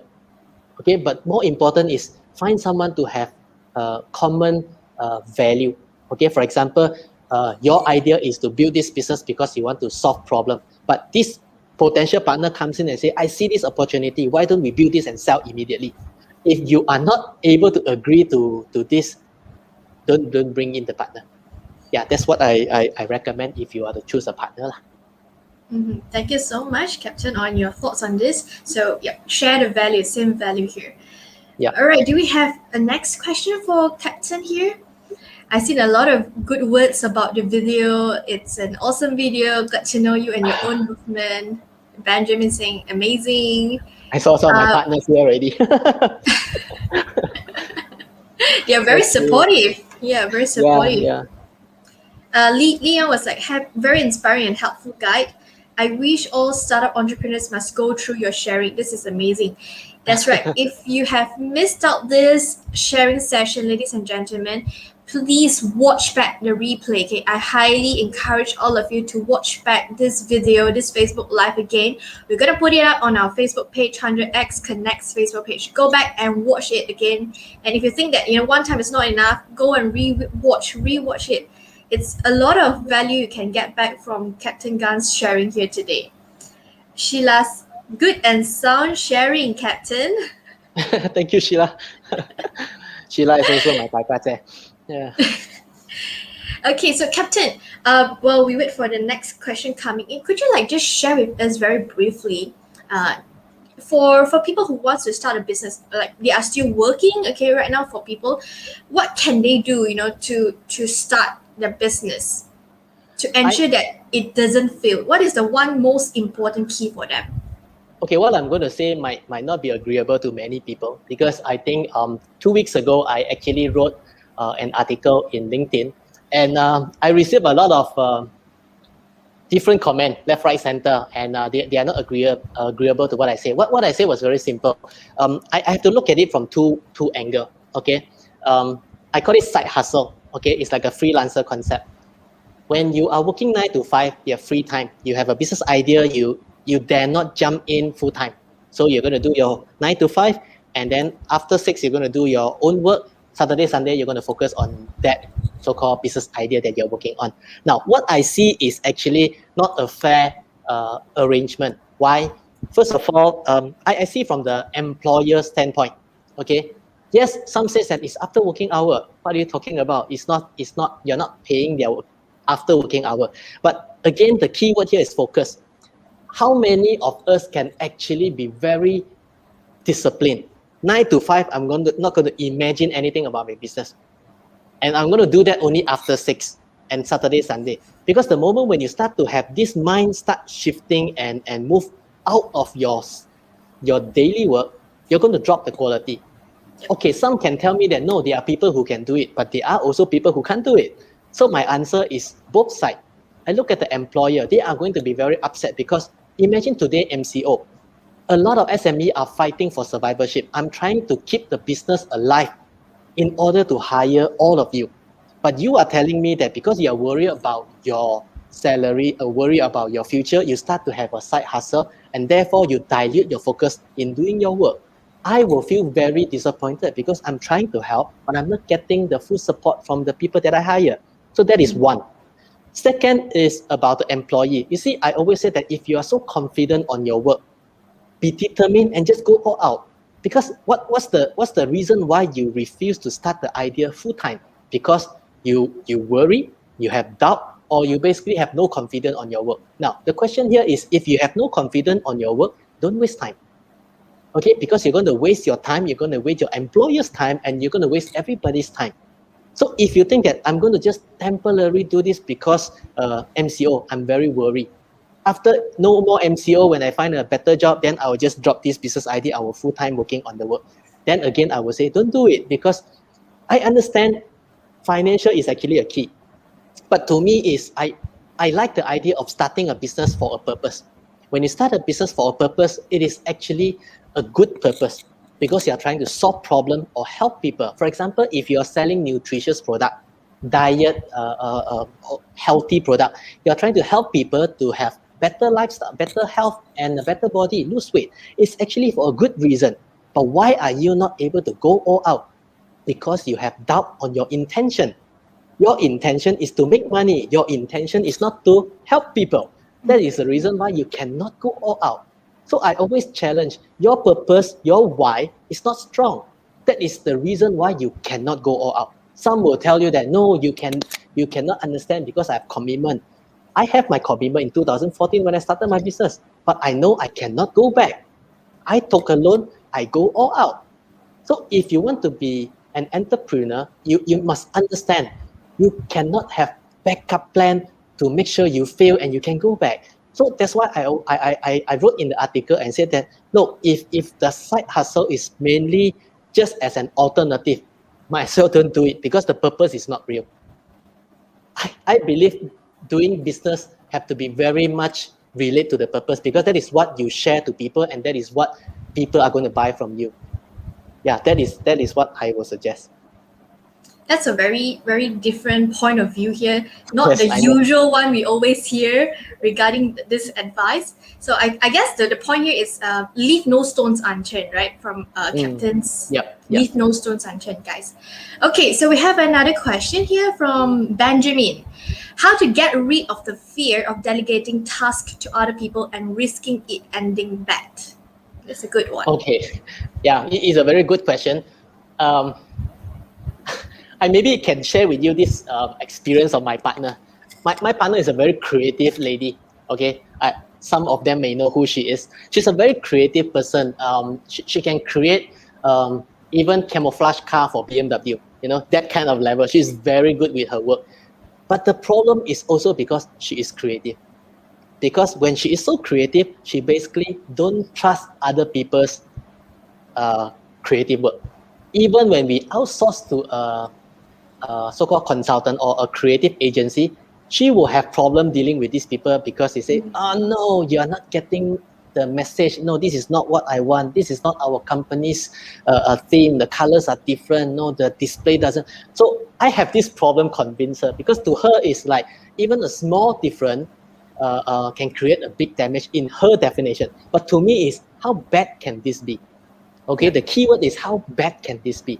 So to answer Benjamin's question is, when you are trying to delegate to someone, you ask this question: if this guy screwed up, how bad can this be? If you are going to delegate the job for someone to sell to a new customer, okay, and these customers are basically very important to you, because once this job is done, it's going to be like at least contributed to 50% of your total revenue. Then I would suggest you don't pass to them. Why must you risk yourself just because you want to be a good boss in doing delegation? Delegation also means you must understand the capability of the person that you are dealing with. If they are capable, you delegate. But if you know that they are not, your fear has a valid reason, then don't pass. But if you think that I need to grow them, then pass them a smaller task. Deal with a new customer which is not very big. Maybe they only give you a very small revenue. Let them practice, or send them to training. Make sure they have a better negotiation skill and a better soft skill, so that they cannot fail because of lack of experience and also knowledge. So to settle this is very easy. If it's too big, the risk that you're going to deal with, don't delegate. Do it yourself. Okay, unless you delegate to someone who are smarter than you. Or if you think that you want to grow them, education is still the key. Send them for training. If you can't teach them, send them to outside trainers who are able to teach and guide them. Yeah, that is my suggestion to you. Thank you so much. Yeah. Because I think we are pressing on time, so we will just do 2 more questions. So we've got from Jun Hao. Before 2020 MCO struck, we meet a partner with a lot of ideas and initiatives. However, those ideas couldn't move on due to MCO. We just stuck there and not sure how to move on with him as well. Any advice? I think the question is a bit too general. I may not be able to know the details, but in general, I believe you are talking about someone who wants to join you, but they have good ideas, but it cannot be executed because of MCO. Okay, then my suggestion is probably you have to look into, can this idea be pivoted? Okay, because good ideas means it should result in good outcome. That is why we call a good idea. But if that idea cannot result in good outcome, it is no longer a good idea. So this idea and initiative will not be meaningful at all if it cannot be executed. So the question here is, if your partner can pivot, can modify the idea and make it possible even during MCO, then it is a good partner, because it's a partner that you like the most, because someone who can be very innovative in getting things done. But if this idea cannot be modified, and this potential partner that you have basically have no clue what to do, so probably this guy is only good up to that level only. So I would say sometimes bad time also is a real test to a capacity of an individual. Maybe I would say universe is putting this as a test to stop you from partnering someone who may not bring values to you. I would think like that, but that is on a general context. I do not know the details. Yeah, I hope that is answer your question. Okay, thank you so much. And the last question from Sharon. During MCO, increase marketing expenses or not? Okay, as a financial guy, I wouldn't say a yes or a no, unless I have something. We love analytic. Okay, we love analytic, and we always have a budget that is what we call a semi-flexible, semi-variable. Semi-variable means we will still have to spend on marketing. Okay, we cannot ignore marketing, because businesses have to work very closely with promotion. Okay, you need to promote. But when you come to marketing, it also depends on your nature of business. Certain marketing can be done free. Like I think yesterday, my good friend Marcus Teo, okay, talk about zero budget Facebook marketing. That can be done free. So you can choose what gives you less so-called financial impact, but good sales impact. So I will always say that spend on marketing is not about how much money you set aside. It's about how much impact and value that you will bring back. If by spending 1 million ringgit just for awareness and branding, but you're not getting anything back in return as a sales, then it's money gone wasted. If you spend 20 ringgit and you can bring revenue back, I think that's a brilliant spend. So to me, it's never about the value. If you say you want to increase marketing expense, I would say, can you increase your product exposure without spending more? If the answer is yes, don't spend first lah. Why waste your cash flow when you can use that for some other more important item? So I think the idea is about whether are you creative or are you not creative. Yeah, hope I answered your question, Sharon. Okay, thank you so much. Sharon, she said property marketing costs a boom, 4 digits every month. Property marketing. Yeah. I think I can understand that because first of all, it is a very challenging sector because everybody, like what I say, we are trying to preserve cash flow. So likewise, a lot of consumer, also investors trying to preserve cash flow. But it also means that a good property will have a better exposure. So I guess for you is to choose the good property to sell rather than choose every property to sell. Because in financial terms, in economic terms, I look at MCO or even the COVID as what we call the purging. If you have watched this movie called Purging, you will understand that there is a reason behind purging, whether it is a good reason or bad reason. The purging basically is to take out those they define as unnecessary or they define as weak. Okay, in economic, purging means it's time to take out those businesses or those companies who are not doing a good job and they just join the bandwagon because of the booming. For example, I give the example like those days when we have bubble tea. Okay, suddenly you see the whole street selling bubble tea, but they are actually not doing well. There are businesses who just jump in because they see people buying, but the market is so small. So when the crisis comes, there are companies who cannot sustain because they have no substance. They will have to go. This means another round of purging, meaning the weak will have to leave. So in order to take others out, I will always say that you build yourself, make yourself stronger rather than try to hope for the weaker one to leave. I like this concept of what you said, MCO. You put MCO as a purging because I feel it's really relatable when we some of us might have actually watched the movie Purging as well. Yes. So yeah, it's really relatable here. So thank you so much for sharing us your insights and your Vivian. knowledge here. Before we wrap up the session, Captain, would you like to have any last piece of advice to share with us? I know MCO is driving everybody crazy. Yeah, I have a lot of clients basically gone into cuckoo stage already. They just want to get out. But as what the government or our KKM suggested that stay home is important because we have to flatten the curve. But I always want them to consider because when you can't go out, find something useful. You do two or three things that is useful to you. First is to learning. Event like this is actually fantastic because you don't have to go out, you can still learn and you can learn from people across the globe. You don't really have to sign up somewhere. It's all in one particular platform. That is very good. Second is to exercise. I believe a strong mind comes from a strong body. You need to have a good and healthy body in order to stay at home because most people say I stay at home, there's nothing much to do. You can still do something, do some body weight exercise, watch some YouTube video and do, I think just now Jojo, is it Jojo? Yeah. Some good body weight workout. I think is good. You don't need to do a lot of high intensity stuff just to get yourself move, sweat a bit with good learning and simple diet. Don't try to eat unhealthy food. I think we will survive the MCO really well. Yes, that's what I hope. Thank you so much, Captain Gunn, for that. Thank you. Yes, Thank you, Vivian. keep learning, keep exercising with good diet as well. Exercise, strong mind and strong body. That's right. So if you guys love Captain Gunn, okay, please join this amazing community called 100X community. We are here for all of you. This is a free platform for everyone. Do join us, okay? You will see more of Captain Gunn in our platform as well. So once again, thank you so much for your time and thank you so much for your insights, Captain Gunn. We'd love to have you back with us very soon. All right, thank you so much. Bye-bye. Thank you. Bye-bye. Okay. Yes, Jamie says, awesome sharing session, Captain. Very deep with substance in the presentation. Indeed, I can agree with you, Jamie. We have Jeannie says, short sharing with informative and insightful info, body and mind shall align. Thank you. Yes, we need someone like Captain in 100X community, William says. He has given me the clear message on how I should do on my side hustle.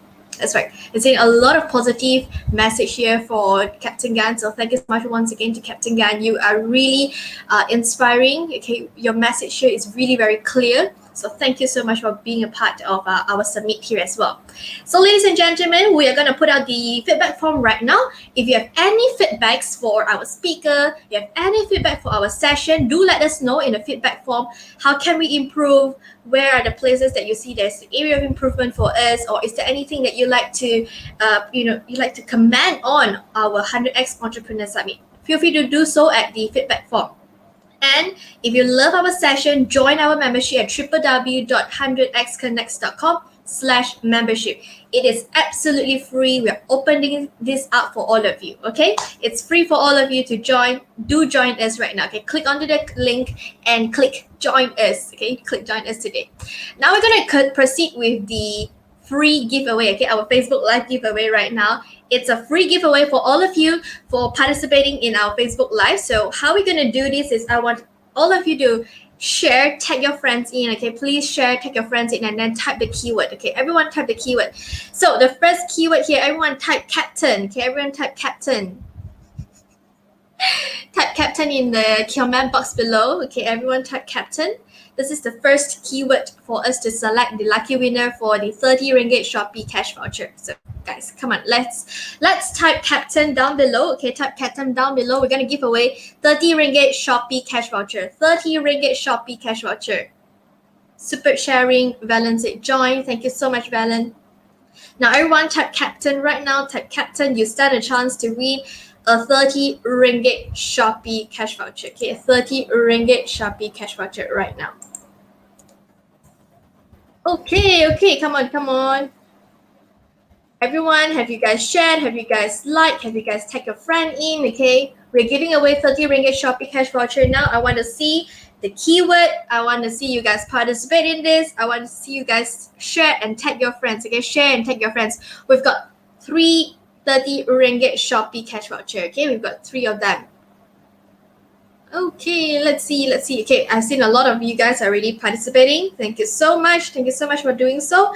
Okay, I'm gonna get out. I'm gonna come in again. I'm gonna refresh. I'm gonna see number 3. Okay, number 3. Let's see who's number 3 here. Okay, and the winner goes to William Chong. Congratulations to you, William. You are the lucky winner here. Congratulations, William. Woohoo! And to those of you who have just joined us for the first time, okay, leave the comment below. You know, we have so many of you guys. I've seen you guys for the first time here. Early on, I've seen there is... okay, the comments are gone. Don't worry. Okay, I've seen so many different... I've seen newcomers here for the first time. Guys, please participate. Type the keyword. Okay, you stand a chance to win a 30 ringgit Shopee cash voucher. Okay, please do so. Please type the keyword down right now. Okay, second keyword, I want all of you to type discipline. Okay, discipline, because what Captain Gun has actually shared earlier on, discipline, and I think he actually maintained discipline. He's someone who actually uphold discipline. He completed the 30 days skipping rope reps, 333 reps a day to complete his 10,000. So, yeah, everyone type discipline right now. Everyone type discipline in the command box, okay? Discipline. Oh, we have a new one here. Wawasan Ibu Tunggal Anak Yatim. Hello there. It's our new friend. Welcome to our Facebook Live. Okay, so everyone type discipline now. You can keep on typing. Discipline. I'm going to select the winner. Okay, I'm going to select the winner. Let's see. Keep on typing the word discipline. Everyone, get your comments coming in. All right. Come on. Let me see your comments. Discipline. You can keep it coming. Okay. Okay, I'm going to select number 5. Okay, number 5. Let's see. Okay, let's see. Yeah, keep your comments coming in, guys. 1, 2, 3, 4, and the 5th one goes to Admin Tan. Congratulations, Admin. Admin Tan, you have won yourself a 30 ringgit Shopee cash voucher. Congratulations to you, Admin. Okay, we have the last one. Okay, the last Shopee cash voucher to give away. Now, all of you type body. Okay, type body, BODY, as a reminder that we have to keep on exercise, have a healthy body. Okay, everyone type body down below as a keyword. Body. Everyone type body. Type body right now. Okay, you stand a chance to win the 30 ringgit Shopee cash voucher. Yes, thank you. Congratulations. Yes, that's right. Congratulations. All right, let's get your comment coming in. Type body, BODY, body. Everyone, let's type body right now in the comment box. Body. See who's gonna win the 30 ringgit Shopee cash voucher. Okay, let me see. 30 ringgit Shopee cash voucher. Everyone type body right now. Body. Okay, I'm gonna select the third one. Yeah, the third comment right now. I'm going up, coming in again. Okay. 1, 2, 3. Congratulations to Wawasan Ibu Tunggal. Wawasan Ibu Tunggal Anak Yatim. Yes. Okay, congratulations to you here. There you go. You have won yourself a 30 ringgit Shopee cash voucher. Okay. So can I see again the names of the winner? We have William. We have Wawasan Ibu Tunggal Anak Yatim. And of course, we have the second one. We have admin. Yes, that's right. Admin time. So please PM us at our 100x Connects Facebook page, okay, to arrange the giveaway. Plus, if you have not yet liked our Facebook page yet, this is the time for you guys. Go and give us a thumbs up, okay? Please give us a thumbs up at our 100x Connects Facebook page. And if you wish to join us, the link is down below for all of you to participate. Come and join us. It's free of charge. Yeah, free of charge. 100x community welcomes all of you. And a shout out here, a quick one about the selfie check-in. So if you're watching this right now, take a photo, take a selfie with our MC, which is me, or our speaker, or any of our co-founder. Okay, take a selfie with speaker, co-founder, hashtag onto your Facebook and your Instagram account, okay, or your Instagram account, hashtag 100x Summit, okay, 100x Summit. You stand a chance to also win a special gift, okay, you stand a chance to also get a special gift here today. So take a selfie right now. If you want to take a selfie with me, feel free to do so. Up next, we're also going to have a co-founder. Please take the opportunity to take a photo with them, take a selfie with the co-founder as well. Because today, we have invited our co-founder and of course, one of our members here. We're going to do a quick session with them. They are Yvonne, okay? Please join me to welcome Yvonne, our co-founder, and a member, Teck Xian, okay, Hugh Teck Xian. So please join me to welcome Hugh Chok Xian and Yvonne here. They're going to show us an activity that's very interesting called board games. You've actually played it before during MCO especially. This is something you should actually check out. Share this, tag this to your friend, and come and join us in this session. Right after this session, we are starting a new Facebook Live, the part 2 of Facebook Live. So please join us at part 2 after this. Over to you guys, Yvonne. Hi, Vivian. Thank you. Hi, Summit Warriors. How are you? Are you enjoying the session so far?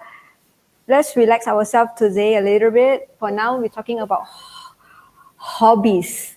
We've been learning a lot, and let's relax ourselves. We have invited a guest up today talking about board game. He's a vivid board gamer, and he's been featured to many major newspaper in Malaysia. So let's welcome our guest today, Chok Xian. Hello, everyone. You can hear me okay? Hi, Chok Xian. How are you today? I'm good. How are you? I'm good, thank you. So, when did you start playing board game? Oh, I've been playing for about 17 years now. Wow, 17 years. Perhaps those that watching us on live now, perhaps you want to write under some comment. What board game do you play? Have you played before, or how long have you not played board game?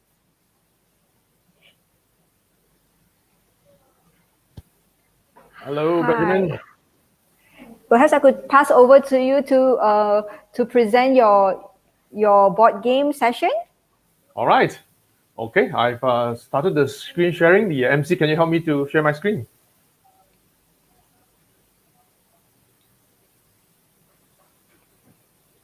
Monopoly. Game of Life. Joe. All right. Okay, so hello everyone. Very good afternoon. Very happy to be here today to share with you my passion, board games. So let's get started. Quick introduction about myself.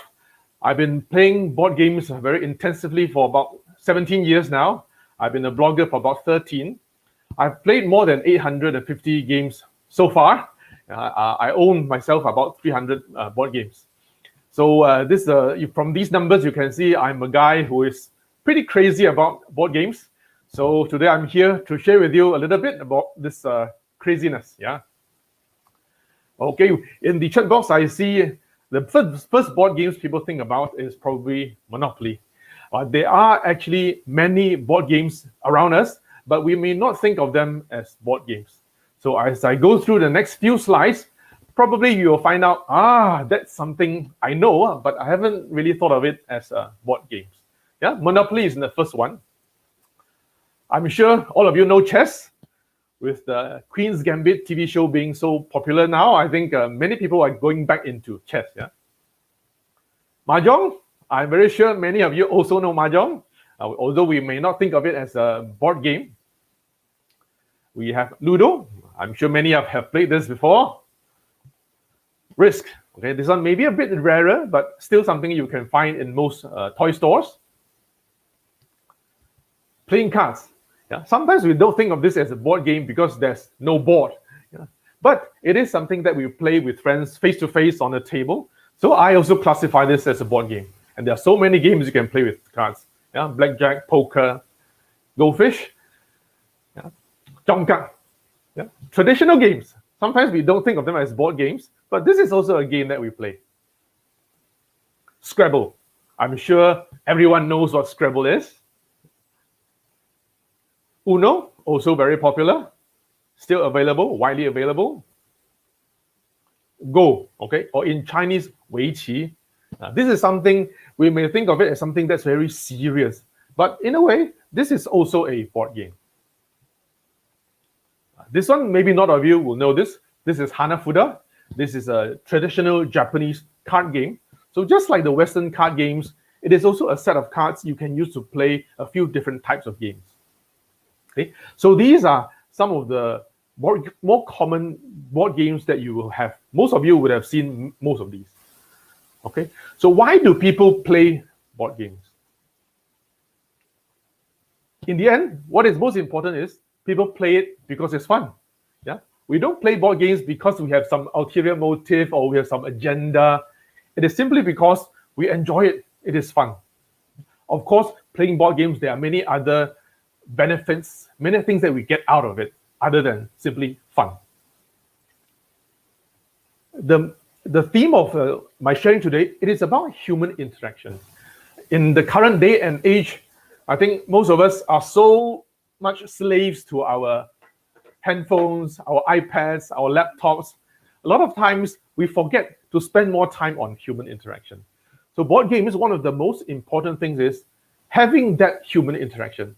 Yeah, talking to your friends sitting opposite you as opposed to using a WhatsApp call, yeah, or using a Zoom. Yeah, so the human interaction is very much one of the most important things in board games. Learning how to talk to people, interact with people.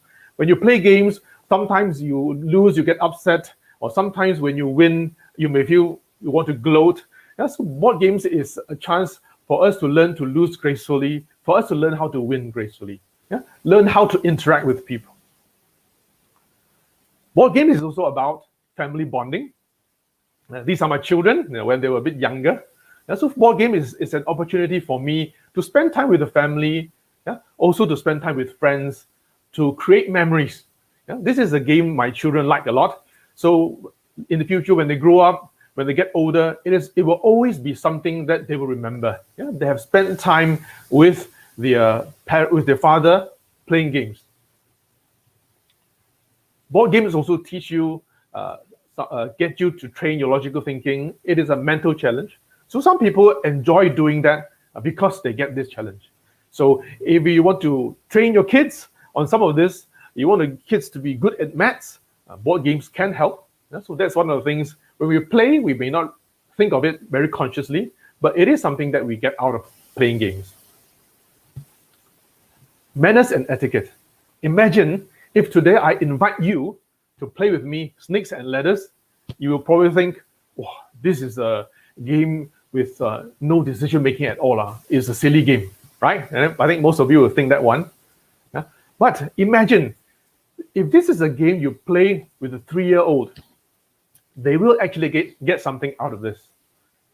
A lot of things we take for granted, but it is actually important for young children. For example, the concept of taking turns. When you play a game, you have to be fair. Everyone needs to take turns. Yeah, something as simple as that. Mathematics. Yeah, when your piece is on number 5, when you roll a 6, does your child count 1, 2, 3, 4, 5, 6 to move the pawn, or does your child do 5 plus 6 is 11? So I move to 11. Yeah, a lot of these small things which we take for granted, but actually there is value in playing games with children. Of course, other than teaching them these concepts, it is also about simply spending time with them. Building character. Yeah. I'm sure some of us, when we are younger, when we play Monopoly and we go bankrupt, then we will flip the table and then we get very upset. Yeah. So board games is a way to build character. And I tell you, it is not just for children. Sometimes adults also need to learn to lose gracefully. Yeah. Companionship, mental health. This game you see on the table, this on the screen, this is called Lost Cities. It is a 2-player only game, and it is one of the games very well known for being a good spouse game. Yeah, so to play with your husband, play with your wife, or boyfriend, girlfriend. Imagine if, let's say, you are married with no kids, how do you spend your evenings? I mean, other than 100x sessions. Yeah, some people, they spend their evenings sitting in front of the couch, sitting at the couch and just watching TV the whole night. Yeah, so you sit there having no interaction with your partner, just watching TV, not saying a word. Why not play a game where you can have interaction, you can have better quality time? So it is also about companionship and mental health. And then it is simply another option to spend time with friends. For Malaysians, what is the one thing that we always do when we go out with friends? We find place to eat, right? As we get older, always eating very good food may not be so good for the body. So this is another option. Spending time with friends, playing some games. It is a different experience, something you can also enjoy with friends. Brain exercise. Yeah, we come back to Mahjong. My own grandmother used to love playing Mahjong. So for older folks, it is good to keep their minds, their brains active. And it is also important for them to spend time with their friends. And of course, simply reducing screen time. For all of us, I think we are so used to the phones, the devices, that sometimes we need to consciously remind ourselves, please, let's spend some time away from the screen. Okay.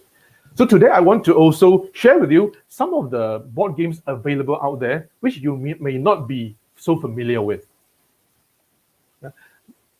This is a children's game. So this is a dexterity and speed game. Yeah? So these are just 2 cards from the game.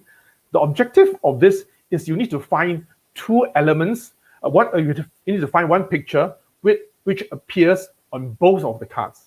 Yeah? So whoever is the fastest to do this will get 1 point. Yeah? So anyone can find what is the same. You can type in the chat box. Let's see who is the first to get this.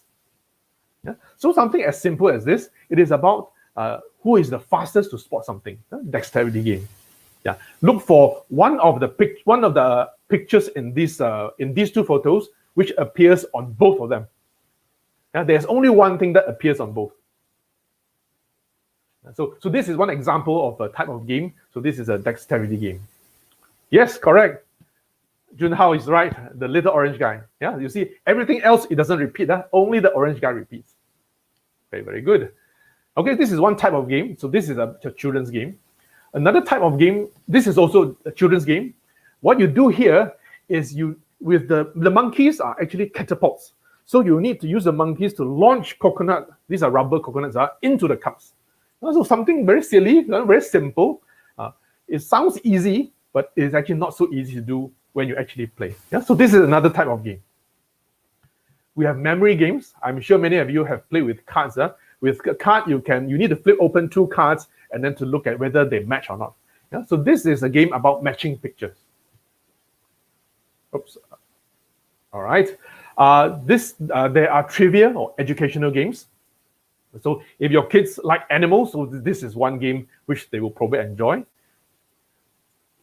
There are word or language games. Scrabble is the most common one.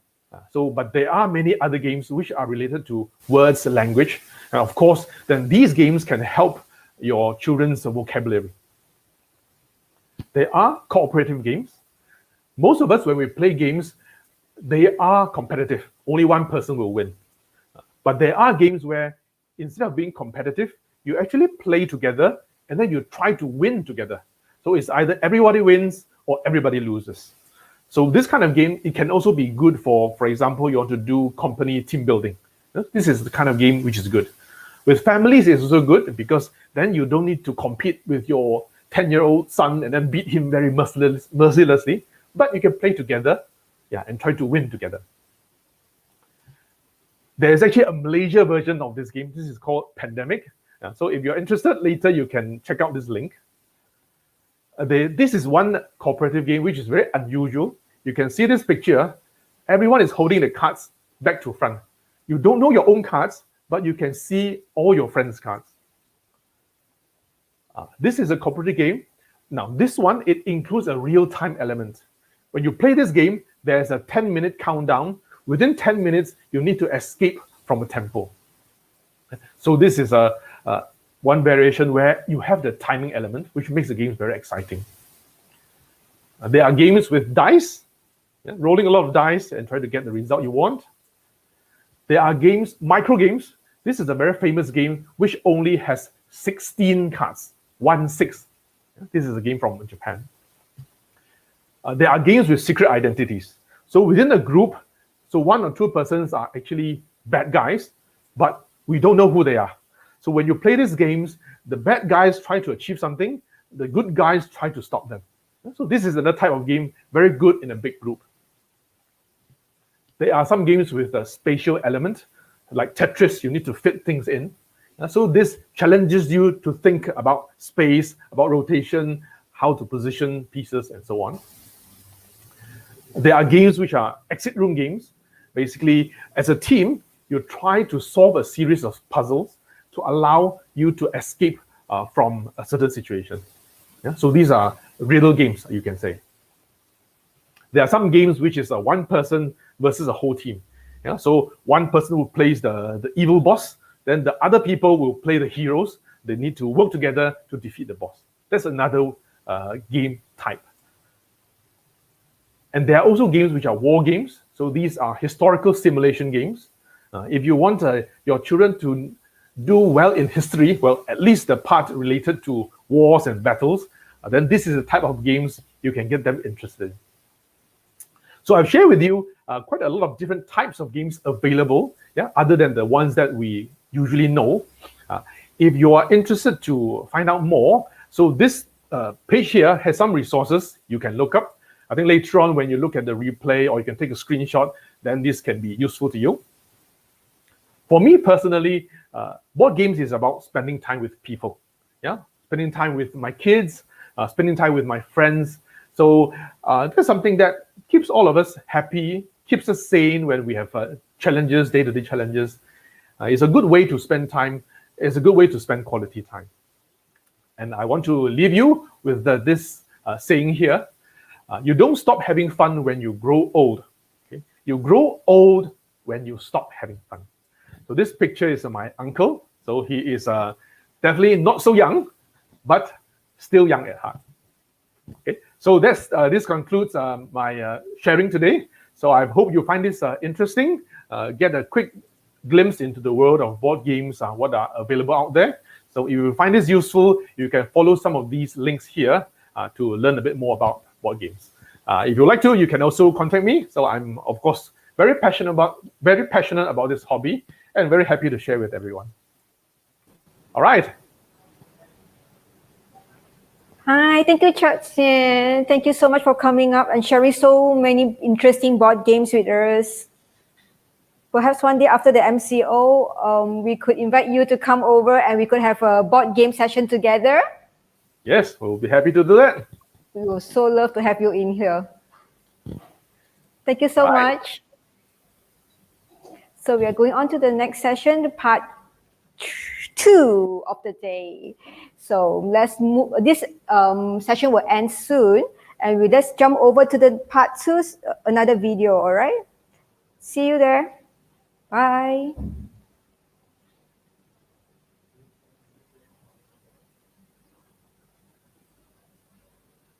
Don't you agree that being an entrepreneur is really of so much fun? Like you can do the things that you love, you can look forward to every single thing that you ambition for every single day. But we do get tired sometimes doing this alone. So what if we tell you that you don't have to do this alone anymore? That you can actually join in a community to work this out together. So I made a decision 9 months ago, and guess what? This decision actually changed my life drastically. So I still remember that it was during Malaysia's first lockdown last year that gave me this drive to actually join in a community known as 100X Connects. So right after I joined 100X Connects, I managed to really mingle with a group of people from all walks of life. We talk about our experiences, we support each other, and we even persisted daily night Zoom to share every single piece of precious information to all our members who happen to be the entrepreneurs in the world. So we know that this second wave of MCO may be tough for you. And this is the reason why we're having an 100X Entrepreneurs Summit coming up real soon. So this summit, we're having speakers and practitioners from all around the world to speak about the entrepreneurship journey, to speak about the knowledge, and the best of all is we're going to walk this journey together with us. So we hope that this journey will be able to bring out the best of you at this critical point of time. And by you joining 100X Connects, you're never ever going to walk this journey alone again. So what are you waiting for? If you're interested to actually change yourself in this MCO, in this lockdown again, come and join us in our 100X Entrepreneurs Summit. So the link is actually down below. Come and sign up and we will see you again. Oh yeah, did I tell you that the best of all is this summit is totally free? So if you really wish that you can make a change in your life during this period of time, come and join us and we will see each other in this wonderful 100X Connect community. So see ya!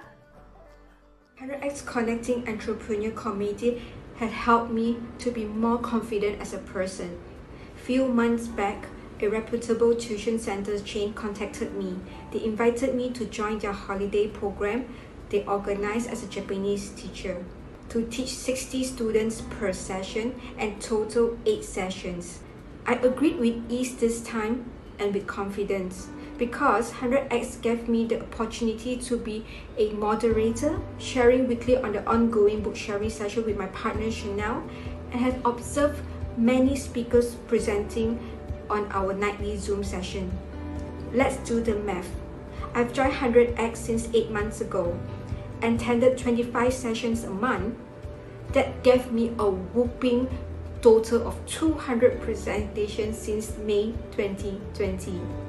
Hence, with that experience under my belt, it was truly an ease during my teaching, and I enjoyed my teaching like never before. You can ask Mr. Google how to be a successful entrepreneur online, how to create an offer to sell, or how to do online marketing. But the truth is, you can Google any business online, but you cannot find a community that hold your hand to work together with you step by step to make you accountable. Hey, my name is Vivian. I'm the founder of GuavaSoft. I joined this community last year. It was absolutely an incredible journey for me. First, they are totally free. Second, there are many speakers who share their topic. Third, there are many practitioners who train you some skill set for 14 days, 21 days. All these trainings are free. What they request from you is you just have to show up. So, this is your time. Maybe you're just starting your business, or you have a business, you're looking to grow your business, or you don't have any business at all at the time being. You just want someone to walk you through the journey. So this message is for you. I heard it all the time. So many entrepreneurs are struggling right now. So be an entrepreneur is not fun, yeah? I was a lonely entrepreneur when I started my business 10 years ago. How I wish I could have a community like this to work together with me to accelerate my business. So now this 100x community is coming here to really making you a result, you in your marketplace, to be the person in your niche. And you are not only the role model, but people will actually listen to you. If you are not able to start your entrepreneurship and still procrastinate to do, here is the chance for you. Join our 100x Entrepreneur Summit now. See you.